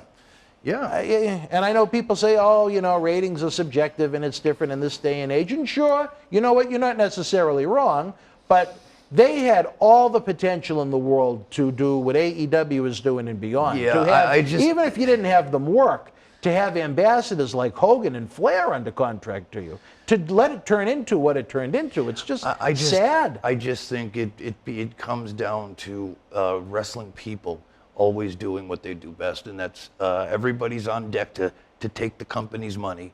They all sucked up to Dixie. Dixie's a wonderful lady. I worked for her several times. They got all those guys got paid. The Jeff Jarrett's, the Hulk Hogan's, and all those guys down the line. The name, you can name them. Everybody got their big money, and everybody else, But then you take all her money, and then the holes start to pop up, and then the boys are in charge for a lot of that. What happened in TNA, unfortunately. And It's sad because, like I said, they just and coulda, AEW shoulda, is not woulda. doing that, and that's a good thing. Yeah. They're going. The people think that they are because people will say, Tony Khan has the open checkbook and whatever. But to be honest with you, the money he's investing in the kind of talent he's investing in are all future players or players that can provide today. And I think Hogan and Jeff Jarrett at that time. Oh, they were done. They were done. And I mean, is Hulk ever really done? But nonetheless, His name value will never be done. right. But as a performer, look at who they've invested in. Not to turn this into an AEW episode, but Andrade Almas should be one of the top heels on Raw. Should, yeah. And they flushed him down the toilet. Yeah. They were just starting to do something of interest with Aleister Black after having him sitting in that closet for a year and a half waiting for someone to knock for a fight. And I mean, he was more over in a week doing that angle with Cody Rhodes in AEW than he was in 2 or 3 years on the main roster in WWE. I hate to point to this guy, Tommaso Ciampa, who's been here and he worked with many of our live events over the years. We were lucky enough to have John Bradshaw Layfield with us when he was Intercontinental Champion, and he, Tommaso, and Slick Wagner Brown beat the ever-living hell out of John Cena Sr. out on the loading dock out back, which was kind of a fun moment to have just the credibility of an Intercontinental Champion in our group, But I lost my train of thought on that. Oh, Tommaso, when they brought up Ricochet, Black, Tommaso, and Gargano at the same time, just because they wanted to do something fresh, you hate to say, you never want to see anyone get injured in our business. Right. But if he was going to have to break his neck at any time and need neck surgery, that was the time. Because if they kept Gargano and Ciampa on that roster in 2019, they'd be like Ricochet, even worse. Because at least Ricochet, to me, he could be the Rey Mysterio of the next generation. Right. Tommaso and Gargano, to me, are just two tremendous workers. Yeah. But small guys that I think would have got eaten up, jobbed out. If they still had a job, they'd likely still be in catering or on that show Main Event on the network. Right. Yeah. But Malachi Black in AEW was over like $1 million. He was a great investment. Miro, They did a lot of nonsense with him. I think they did in the beginning, but I think they've repositioned him now. It seems like they've course corrected quite a bit, and like I said, man, I think they finally got it. I think for the first half of AEW's run with Dynamite was a lot of weird trying to figure it out. Figuring it out. I think they've kind of hit a stride, and I think the wrestling gods have kind of given it to them, like momentum, just all of these releases are kind of writing the. It's almost like too good to be true. Look, you got Punk. I mean, obviously that is the elite, no pun intended, signee. You got Bryan, who's pretty close. You have the rumor mill that Adam Cole may join. I don't know what's going to happen by the time this episode airs, but Adam Cole may join his girlfriend in AEW. Sure. Who I think he would fit far better in AEW than a Major League WWE brand. Right. You have, talk about quote-unquote luck, they have a Full Gear pay-per-view the second Saturday in November. Bray Wyatt's contract comes due right around Halloween. Imagine coming up with a concept for him. I mean, look at a guy like Bray Wyatt. He pinned Goldberg to end WrestleMania 36, and there's not even a job. See, that I don't understand. That really makes me crazy, because that's one of those names you don't just let go. I mean, maybe restructure. But that seemed Give very him a fresh odd. coat of paint. Something that seemed very odd to me. Yeah, maybe again, there was more than we know, but I never heard anything bad about the guy. Me neither. Yeah, just I think really weird. Maybe with him, he just almost like Boogeyman, where the way they were brought into the business, they don't totally get it because they never came in the way you did. But it's a good example. But coming from the father and the whole wrestling family, that's kind of hard to believe, I don't know. No, I'm talking about Strowman. Oh, I thought you were talking about Bray Wyatt. No, I was going to say Bray Wyatt's excellent, but I mean, you hear that Strowman's trying to get 25 grand for an indie. He needs to learn the business. Yeah, no, Same somebody. thing like I thought you were Boogeyman. talking about Bray Wyatt. Oh no, he was in the business when he came out of the womb. That's what I'm saying. Yeah, Strowman has 25 for an indie. Are you kidding me? I wouldn't even give him 5. I wouldn't give him. I mean, you're not going to make it back. No. Not even close. It's insanity. Yeah. I mean, you're as well, probably even much more than I. I'm kind of familiar with how the payoff structure worked through what I did with Ed Cohen. But I mean, was Strowman getting 25 grand for a house show? Not even for the Garden. Come on. Not even for the Garden. That might be a nice if he was in a mid-card pay-per-view. Pay-per-view, yeah. But for an indie? Yeah. Give me a break. Yeah. I think he gave us the cue, didn't he, when we were? Yes. Okay. Yes. All right. This is when you know we're having great conversation when we great lose track conversation, great of what we're content. doing. That's all. All right, wrestling fans, we're going to take a brief timeout. When we come back, we're going to have more Wrestling Insiders Extreme. We're actually going to try and talk a little ECW. Stand by. Wrestling fans, we warned you this day would come. Unfortunately, we're running out of original episodes of Wrestling Insiders Party with Marty each and every Thursday night at 10 p.m., but we're starting up that Indiegogo. You can help the cause. You can help Marty's show continue each and every week. Nobody does it like Marty. We had an incredible time with him at our 20th anniversary bash, November 13th at Memorial Hall here in Melrose. We want to have the good times keep on rolling, but we can't do it without you. Look for the Indiegogo link in the comment section below or across our website and social media platforms. We have some great perks, great rewards where you can even meet Marty himself. There's nothing like it. Since July of 2020, every week we've brought you the show. We need your help to keep on going. We tell you, without wrestling fans, there is no professional wrestling, and there's no better time to help the cause now. Let's keep Marty rocking each and every Thursday night. Wrestling fans, I'm Dan Marty. And this is the man of the hour, Leo Rush. It was all over BostonWrestling.com and our social media. But Leo, brother, they got to check out some of this merch.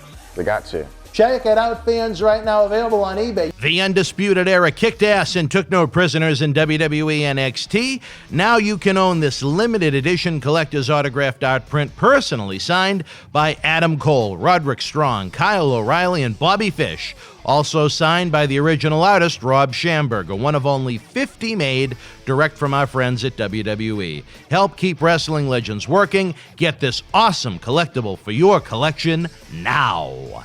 Wrestling fans around the corner, around the world, we invite you to join former ECW World Heavyweight Champion Justin Credible, also Aldo Montoya, from the WWF New Generation era in the mid-90s for a live episode and cyber autograph session for the Paul Bearer Holiday Headlocks Toy Drive this Saturday night, December the 4th at 7 p.m. Eastern Standard Time. Get ready for Wrestling Insiders Extreme as we help Santa update his GPS to find every kid this Christmas.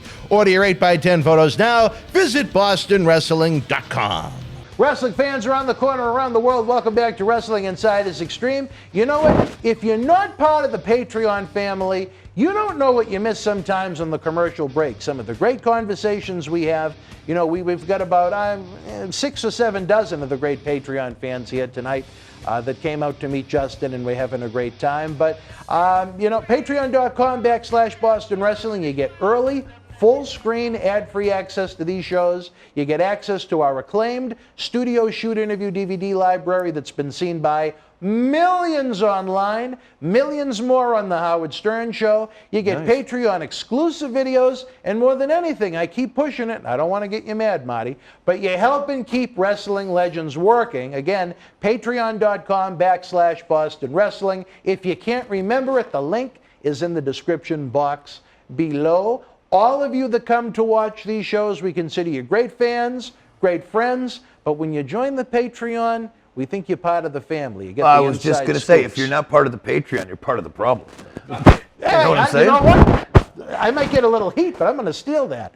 And again, folks, if you have forgotten, this Saturday night, 2 blocks down the road, Memorial Hall, Melrose, Massachusetts, it's our 20th anniversary. We're going to have a VIP exclusive Q&A, autographs and post photos, and the hungry young athletes, the superstars and legends of today and tomorrow that want those spots on WWE Raw, on SmackDown, on AEW. They're going to blow the roof off of Memorial Hall. Tickets are available now. BostonWrestling.com. We do note the week of, we raised the price by $5 because it is difficult to put all the packages for the VIPs together to get it ready for you to hand to you when you arrive at Memorial Hall. So the sooner you get your ticket, it saves you a few bucks. Again, BostonWrestling.com. Now, back to the world of Extreme with former ECW World Heavyweight Champion. When we go back to the 90s, you might have to don that yellow mask. I don't know. I have it. We'll see. We'll see. I have one laying around somewhere. There you go. We talked about Chris Chetty, who I thought was a very underrated talent. He worked for us here in MWF in the past. Another guy you worked the house show loops with early on in ECW, the Amish Roadkill. Any memories of Roadkill? Yeah, he was another one, man. Just a really big guy. And one thing I really admired about those wrestlers that came out of that camp, the Taz run camp, the ECW dojo as it was, they were so respectful, so razor sharp in the ring. I mean, they were just excellent, very, very dedicated, and they just, all they wanted to do was have good matches and would do anything. Listen to the veterans, add in their own little, they're always thinking on how to take what we were doing almost to the next level. Like, they wouldn't want to step on any toes, but they always had really good ideas, and you know, they were just really outstanding guys that I really wish had more of an opportunity to shine, you know, because they were underutilized for sure. Well, I tell you, on the first event I ever worked, 2 people that really made a huge impact in my life in wrestling were the Sheik and Tony Atlas in different ways. Believe me, I almost died with the Sheik. But also on that first show that Tony Rumble ran, Tommy Dreamer was doing the Strippendale, what's it called? Not Strippendale, Chippendale act. Chippendale, and Taz was the Tasmaniac. He was a little furry animal. But I mean, I look back now, I mean, that's the type of locker room that was around on the independent shows back then compared to 2021. Those were coming out of the old ICW days. Yeah, the Savoldis. Yeah, this one that we can. I tried to get into the Savoldis when I first came out of Calgary. What happened? I never heard back. Never heard back? Yeah. Oh, that's all right. I heard it's okay. I heard they were also known as the Rip-Off Brothers at certain times. Well, there you go. You might have been doing worse than Memphis. Yeah. Well, but that's the whole thing. The funny thing about wrestling when you don't know is they were on television.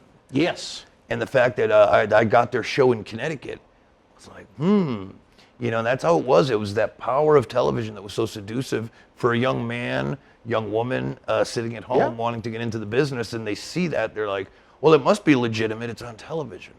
They must be making huge money. It's on television. And then, of course, we go ahead and even portray it even further with big gold championships and $15,000 winners of battle royals. I'd take $15, but what the hell? But still, it was like, it was just that illusion of what it was. It was just, great stuff. Unbelievable fans. Around the time we talked about Joey Styles for the majority of his run, he did the commentary all by himself.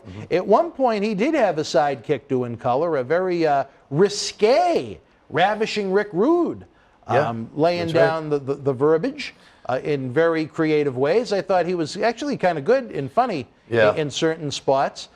Your memories of what must have been disappointing to ECW, leaving the company to go on to be the bodyguard that couldn't take a bump for DX. Yeah, it's funny. I don't remember being around Rick that often. No, he was there for a couple of TV tapings I was there for, but I was, to be honest, I was a bit intimidated.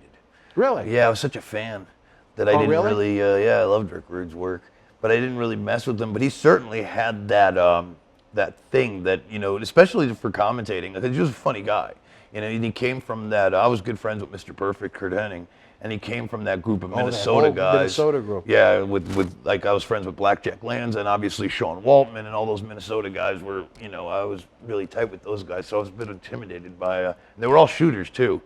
All those guys can go in the ring. I heard Rude was, he was a tough guy. SOB. Yes, he was. So a bit intimidating. But yeah, he was good with Joey for the little time they had. And another one, not to jump around, but another guy who got his break because I think TNN wanted a two-man booth was Don Callis.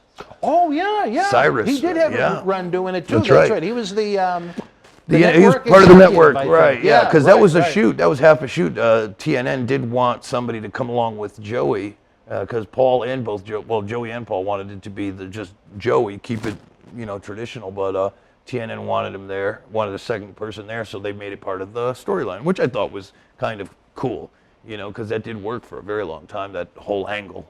I think he's doing some good work right now in AEW. Yeah. I like that character that he's doing. Very smart guy. ECW, though, I don't think he really did all that much. I think that was just maybe a character they didn't have time to develop with all the frustrations going on behind the scenes. Yeah, just trying to keep the company alive. Yeah. But we'll get there as we go further down the road. Also during '97, right around the time you came in, you had guys that were WWF affiliated, like Uncle Al Snow, Doug Furness, Philip LaFawn. That's right. Were you guys all in that same mix, trying to come up with something new, something good, so you could go back to WWF to make the big money? I think some guys were more on that trajectory than others. I was at some point, I don't remember when, but at some point I knew I was not going to go back anytime. I had signed, I think, not to jump too far ahead, but in '98 I had signed like a 5-year ECW thing, for pretty good money too, thank God. And, how would you? I know people hate to get into facts and figures, and I think that's almost a mistake sometimes. But how would you compare it to WWF money? I made more in ECW. If you were to go back in '98 per se, how do you think you would have been comparable to what you were getting in ECW? 50%, 75%? No, I don't mind even saying. My best year as Aldo, I made $120,000, and I made $150,000 as Justin in '98. Did you? Yeah. That's actually, considering the schedule. In 2000, I made almost $250,000 for ECW. So that was was 2000 your biggest year? Yeah. 2001 for WWE. Oh, that's right, because you went back during. Yeah. But Taz was making that money. There was a few of us. It was not Taz. Taz had gone. Van Dam was making it. Like the creme de la creme of the top guys were. The 150 grand was the mark you were trying to hit in ECW. Yeah. For everybody. Well, you earned it. You deserved it. Yeah. And like you said, certainly not a. Well, we were also though giving away. We had video games, all the rights to all the. There was no. They didn't do residuals? Nope. Really? So we sold all the rights to that stuff too. So a lot of that money, you got to understand. The action figures. The action figures, the video games, anything, all of that stuff. So it's all one. But you know what? The way there was no accounting department in ECW. Could you imagine? So yeah, I would have just listen. I'll take you. Sell my stuff. That's great. Just give me a nice chunk. And he only bounced one check. That he made good to me, yeah. There was a lot of guys that did have legitimate horror stories, He was always very good to me. Jim Mitchell only. And I got lucky. Maybe I don't necessarily know if it was intentional or not. I knew there was a gimmick that we used to all get when we got our checks. There was an 800 number you'd call from the bank, the Bank of America, and you'd write the check account and the amount. This is, remember, 800 numbers. This is pre everybody online. And it would say, you'd put in your amount of your check, and it would say if it could cover it or not. It wouldn't say what the balance was, but it would say if the check would go through. Like if you worked at a grocery store, does he have money in the account? So I'd put the account number in before you'd go to cash. I'd be the first one there Monday morning, dude. I purposely banked with Bank of America because Bank of America. Fucking right, man. Hey, you know what? You were smart about it, if nothing else. And I got home usually Sundays, so Monday, as people are just getting into their life, there might be, some people might be in LA. They don't have a bank. Well, everybody has Bank of America, but anyways, I was always trying to be a step ahead of that gimmick. You wanted to make sure you got the money. Well, that must have been kind of stressful, though, if nothing else, to have that rat race with every check. But as long as you got it. And then again, I don't know how much of that was just us in paranoia, because you'd hear things. So maybe Jim Mitchell said he missed 3.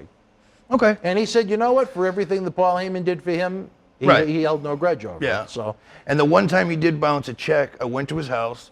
And you went to his house, really? I went to his house, yeah. Angry or No. He told me to go to his house. And he gave me an ounce of weed and wrote me a new check. So, because my mother-in-law lived in Jersey, so we flew into Jersey, and we were flying back up through Westchester to go to Connecticut.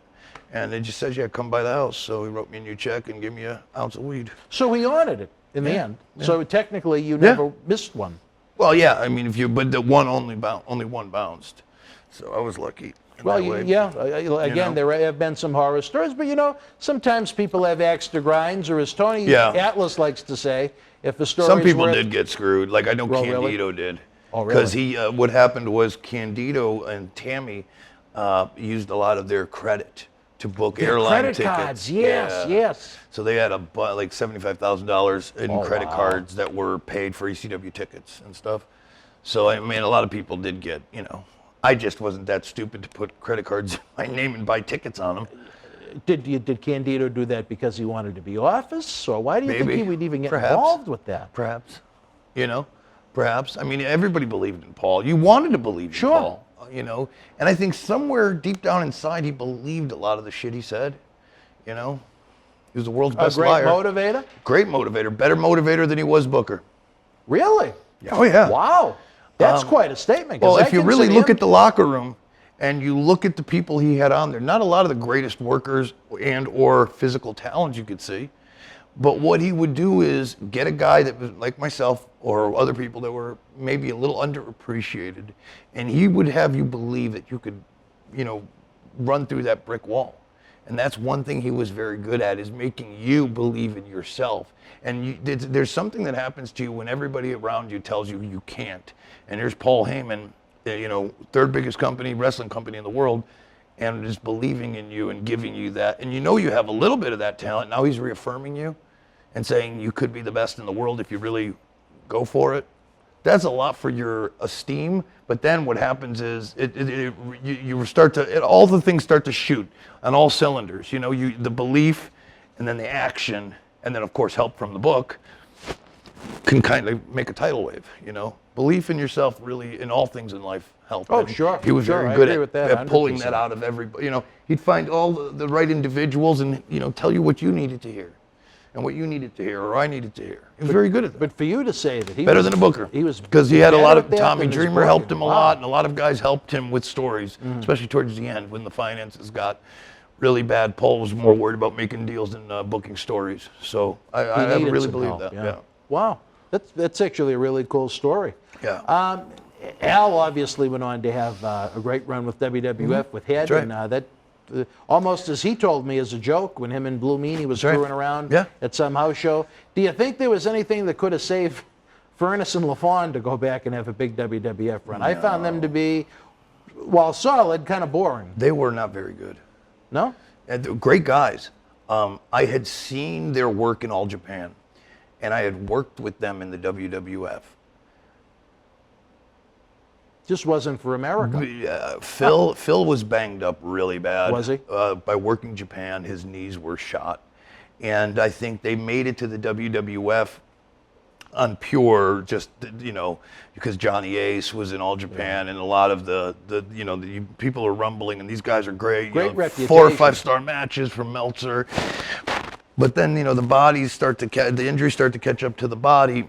And then even when we brought them into ECW after the WWF run, they were just not good.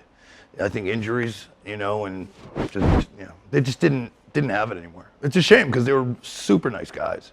Super nice guys. I loved working with Phil especially. Are they both passed? I know Furnace is. He did die? Furnace did, yeah. Kind of young, obviously, but. That's a shame. Sure is. You know, there's so many of our brothers that have left us so soon. The one good thing I'll say about, you know, what WWE has done since the Benoit incident, you know, I think they've really tried to, whether you look at it from a human point of view or a PR point of view, they go above and beyond to try and help former talents when they can. So, you know what, when those talents pass, it isn't Paul Orndorff passes away. It's WWE Hall of Famer Paul Orndorff passes away. And they don't want that out there. Yeah. And that's just smart overall, but hopefully there's a human side to it. They've done a very good job. They've helped me quite a bit. They've put me through multiple rehab facilities. Yeah.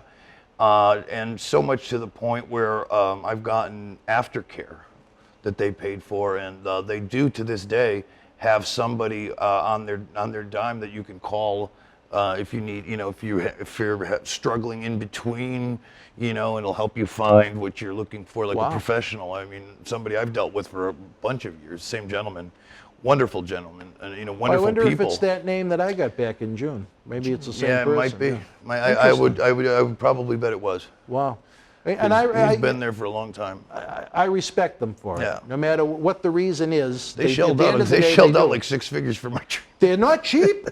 It's not like they're sending you to some second-class facility. No, I went to some great place. One great place in Florida, boy. It was amazing. And that was the place that really stuck for me. You know, was the places in Florida, and just aftercare and making sure that I, you know, had medicine and so forth afterwards, because I didn't have insurance at the time. I do today, but back then, and that makes it even harder, yeah. And they paid for it. Wow. They were very.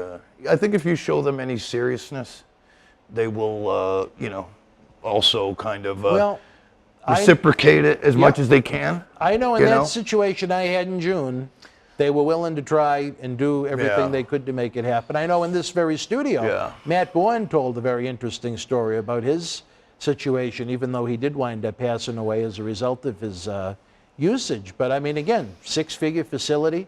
Not only was it first class when he was there, but the first class treatment he received when it was done. And, you know, again, you have to tip the cap to the company, whether it is humane side, whether it is PR, whether it's a mix. They're still doing it. Right. And it saved a lot of lives. It saved Fonzie's life. Really? Fonzie went to the same facility I went to in Tampa, and he's been stone cold sober now almost a decade. Really? Yeah, he's got a whole new set of teeth. His teeth are pearly white. It's good. Nice tan. He worked for them actually for a while for that facility until it went under with that big hurricane. Really? He went back and worked for him? Yeah. Wow. Now, see, I wouldn't think he would qualify for it because substance abuse counselors are big time down in those places that actually, if you are, you know, in recovery, they look for people like that. I know Duke Drosy does that. Oh, does he? Yeah. Oh, okay. Nice. But I mean, as far as Fonzie being able to qualify to receive the help, because I know it's everybody, everyone that's ever been under a talent contract. Yeah, qualifies. he was there though for a minute. I didn't know that referees would qualify. Oh yeah, he was talent. He was there for a minute. I know he was like Giant Gonzalez's handler for a while, and well, I'm glad that they helped. But I think he signed a deal in 2005. Oh, for one of the comebacks. Yeah. You know what? Yeah, work with Van Damme yeah. So maybe that's how he got in. Well, you know what? Either or, he's leading a happier, healthier life, and good for him. Good for him. He'd be an interesting guest to have on ECW. Yeah, he's great. Wrestling Insider Extreme at some point. Yeah, he's great. Next time we're down in Florida. But another odd one that kind of always stuck to me. Right around about a month after you debuted as Just Incredible, you saw Bam Bam Bigelow win the ECW championship in an impromptu match with Shane Douglas. Yeah. What did it say that a guy that had just main evented WrestleMania with an NFL Hall of Famer, Lawrence Taylor, was no part of the company anymore? Yeah. I mean, you talk about a very sad story. I don't know how much you get to know Scott over the years. My memory of him was when Tony Rumble brought him in for a couple of shots. I babysat his son, not at a hotel, but during the days at the shows and during the events, he stayed with me and I kept my eye on him because they knew he could trust me with him. Right. And I liked him. I thought he was kind of blunt, but you know what? Yeah. There's nothing wrong with that in a lot of cases. Yeah. I really enjoyed Bam Bam, but just to see him go from where he was, the main event of WrestleMania, and again, nothing against ECW, but it's not the main event of WrestleMania with Lawrence Taylor. But I tell you, it suited him. It fit him like a glove. Sure did. He loved it. He loved it there. He was close to home. And he loved it there. He got along with Paulie, I think, because he did live right in that Asbury area for a shoot. I just think he loved the fact that he could be home all the time, be with his wife, and just kind of, the money was probably not. He was making over $100,000 with ECW, so hell. You know what? And you can live a pretty good life on that. If you're smart with your money. Hell, give me $100,000 today. I'll be straight. I think a lot of people would shit. Did you ever get to work, Bam Bam? Yeah. Did I you? worked with him in WWF, though, as PJ Walker and as Aldo, as a matter of fact. Really? And what was Bam Bam like to work with? Easy. Yeah? So easy. Could barely feel him. Such a pro. Such a pro. Sweetheart of a guy, too. As I think you were around for both of them, who do you think was the better big guy? Vader or Bam Bam? Did you get to work Leon? Oh, yeah. Quite a bit. How was his ring gear? Smelled. I got to work with Leon in one of his last matches before Did you he died. really? Yeah. He was all right. He was okay, depending on which Leon you had. Yes. But to me, he never hurt me or anything. He was a pain in the ass. You know Big pain in the ass. You're talking about the human side. Yeah. And I like. But the human side, kind of to me is just as important. Yeah. Especially when you're putting something together, I liked Leon a lot, but he just complained. Oh yeah, always about complaining. Everything. Yeah. And I mean, anything and everything you could find to complain about. He certainly he did. would find that way, and he would drive me insane. But I think a genuinely good human being, though, beneath all that complaining. I don't know if it's because he was used to being, I don't want to say babied in the NFL, and then over in Japan, they take their top guys, they really cater to them almost like a Hollywood movie star. When you came back to WWF and were working 200 days a year on the road, you weren't getting that pampering. No, you weren't. No, you were not. Absolutely. Well, but again, both of them were phenomenal to watch, to say the very least. But did you ever hear Bam Bam say anything about, such an odd transition to go from literally the top of the world to Queens and the ECW arena? And, he just no-sold it. He was just always happy. Really? Yeah, really always happy. Yeah. So I loved Bam Bam. He was just always a pretty happy guy. I wish Tony Rumble had used him more because he was a good guy. His son's name, I think, was Anthony. I don't know if you ever met him, but he was probably about 10. Okay. And he'd bring him up with him in the, to have father-son time, and which I thought was nice, and help with the gimmicks, sales, and so on and so forth. Yeah. And I would have liked to have used Bam Bam, but unfortunately, another one of the brothers. That, Yep. I loved. I don't know if you ever saw it. I used to live. We had a house in Florida, so I'd spend maybe 2 or 3 months a year out of there. He wound up in a funny commercial for the Universal Studios theme park on the E.T. ride. Oh, did he? I thought was. Oh, that's pretty neat. A funny dynamic, Yeah. To see Bam Bam and E.T. on an amusement park ride. Yeah. That's funny. But like you said, he fit like a glove in ECW. Yes, he did. I mean, you talk about if you wanted to sit down and sketch out what a badass pro wrestling heel would look like. That would be him. I mean, yeah. What didn't he have? He had a good promo. The tattoos on the head put it over the top. Yep. He was a big guy that, like you said, could move around almost like he was a cruiserweight. So good. But so good. In the end, I mean, his body was. Yeah. When I did speak to him about trying to come in, it was just. Yeah. Hurting. There wasn't much left, unfortunately, Yep. for a good guy. And you hate to hear that about a good guy. You do. What about Shane Douglas? How was he as a top guy in ECW? He was great. Yeah? He was great. To this day, he's one of the guys that I still talk to all the time and see all the time. Yeah, Shane's fantastic. fiery promos. Yeah, one of the best matches I ever had in my life was against Shane at the ECW arena. Really? Absolutely. I'm sure we'll probably get there, but off the top of your head, what did you like so much about it? Just easy to work with. Just so easy. We didn't call a thing. Half of it was just called in the ring, and it was like a Flair steamboat. Really? Back and forth, yeah. What year would you be talking? Was that when they turned him babyface? It was right before he left. So he was probably for babyface WCW. at that point. So yeah, it was just a lot of fun. A lot of fun. Yeah, I mean, you talk about something that would capture your attention, whether you liked his in-ring work or his not. promos, Those promos, man, I tell you, those were lit. Did we get the signal to take it Yes, home? we did. Yes, we did.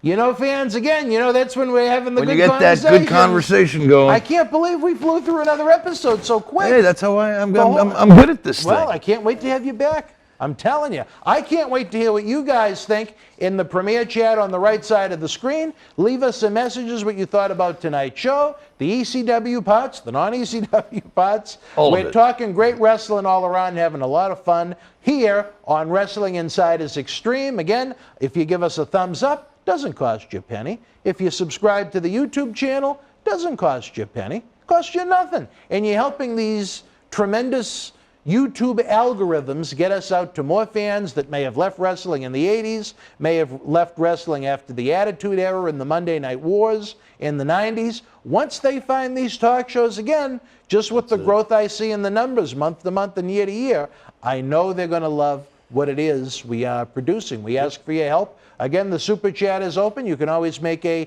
donation of any size from $1 to, we'll take $1 million or $2 million if you happen to have it in the bank. We could really make some fun shows with that. So for my partner in crime, Just Incredible, I am Dan Marty. We will see you this Saturday night as we celebrate 20 years of this crazy promotion that is Boston Wrestling MWF. Ed Cohen, I know you're listening somewhere up there in heaven. If you didn't get rid of me, none of this may have ever happened, but we're going to have a blast. The ticket prices are going to go up a few bucks this week because it takes a lot of time to put those VIP packages together. Head on over to bostonwrestling.com, get your tickets now, and then next Tuesday night, 10 o'clock after NXT, I'll be back with Wrestling Insiders Extreme. When you talk about a show that is incredible, I think it's become just incredible. We'll see you next Tuesday night at 10. Be well, stay healthy. Good night from Boston.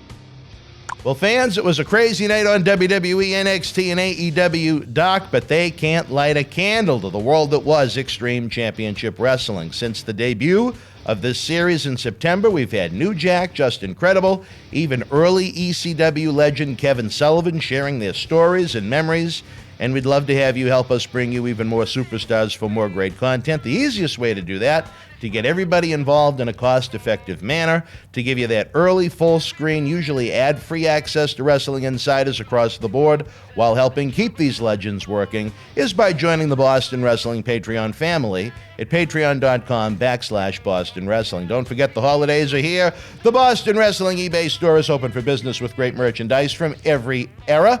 We truly need your help to keep the good times rolling. Again, the link can be found in the bostonwrestling.com super site if you click store or in the comment section below on this video. Discounted holiday tickets are on sale now for our Boston Wrestling MWF Soul Survivor 10 Back to the 80s Extravaganza, Saturday night, April the 16th at Memorial Hall in Melrose, Massachusetts. What a night it's going to be, featuring WWF legends such as Hall of Famer and AEW superstar Jake the Snake Roberts, the greatest tag team in WWE history, the three-time tag team champions Axe and Smash Demolition, the Berzerker, a.k.a. the protege of Bruiser Brody, that being Nord the Barbarian, and many more to be announced.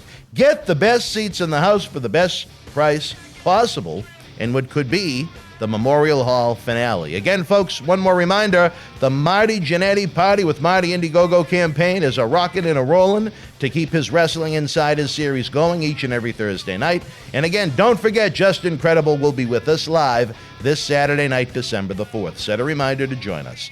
With the Paul Bear Holiday Headlocks Toy Drive headed into overdrive, you and yours, please, from here in Melrose, be healthy, be well, Merry Christmas. Good night from Boston. Wrestling fans around the corner, around the world, we invite you to join former ECW World Heavyweight Champion Justin Credible, also Aldo Montoya from the WWF New Generation era in the mid-90s for a live episode and cyber autograph session for the Paul Bearer Holiday Headlocks Toy Drive this Saturday night, December the 4th at 7 p.m. Eastern Standard Time. Get ready for Wrestling Insiders Extreme as we help Santa update his GPS to find every kid this Christmas. Order your 8x10 photos now. Visit bostonwrestling.com.